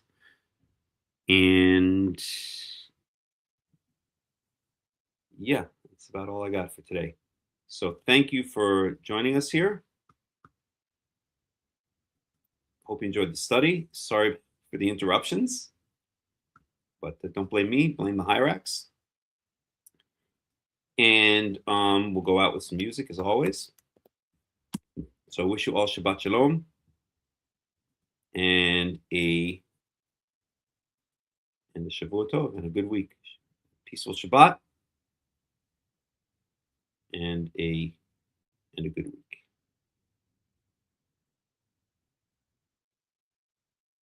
All right.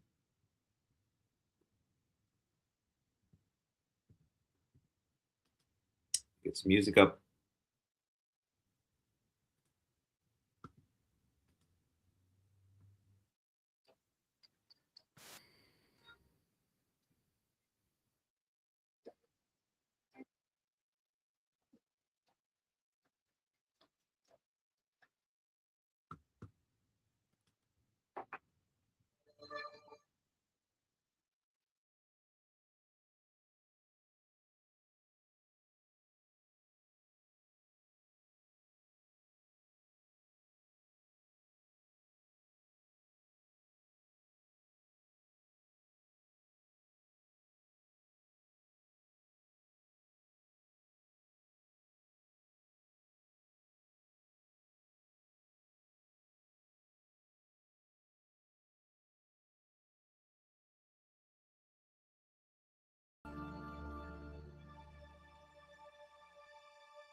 Many nights we've prayed with no proof anyone could hear.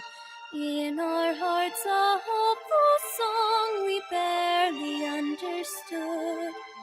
Now we are not afraid, although we know there's much to fear. We were moving mountains long before we knew we could. There can be miracles when you believe. The hope is rare, it's hard to cure. Who knows what miracles you can achieve? When you believe, somehow you will. You will when you believe. This time of fear, when prayer so often proved in vain, hope seemed like a summer bird too swiftly flown away. Yet now I'm standing here with heart so full I can't explain, seeking faith and speaking words I never thought I'd say. There can be miracles when you believe. Though hope is rare, it's hard to cure. Who knows what miracles you can achieve? When you believe, somehow you will. You will when you believe.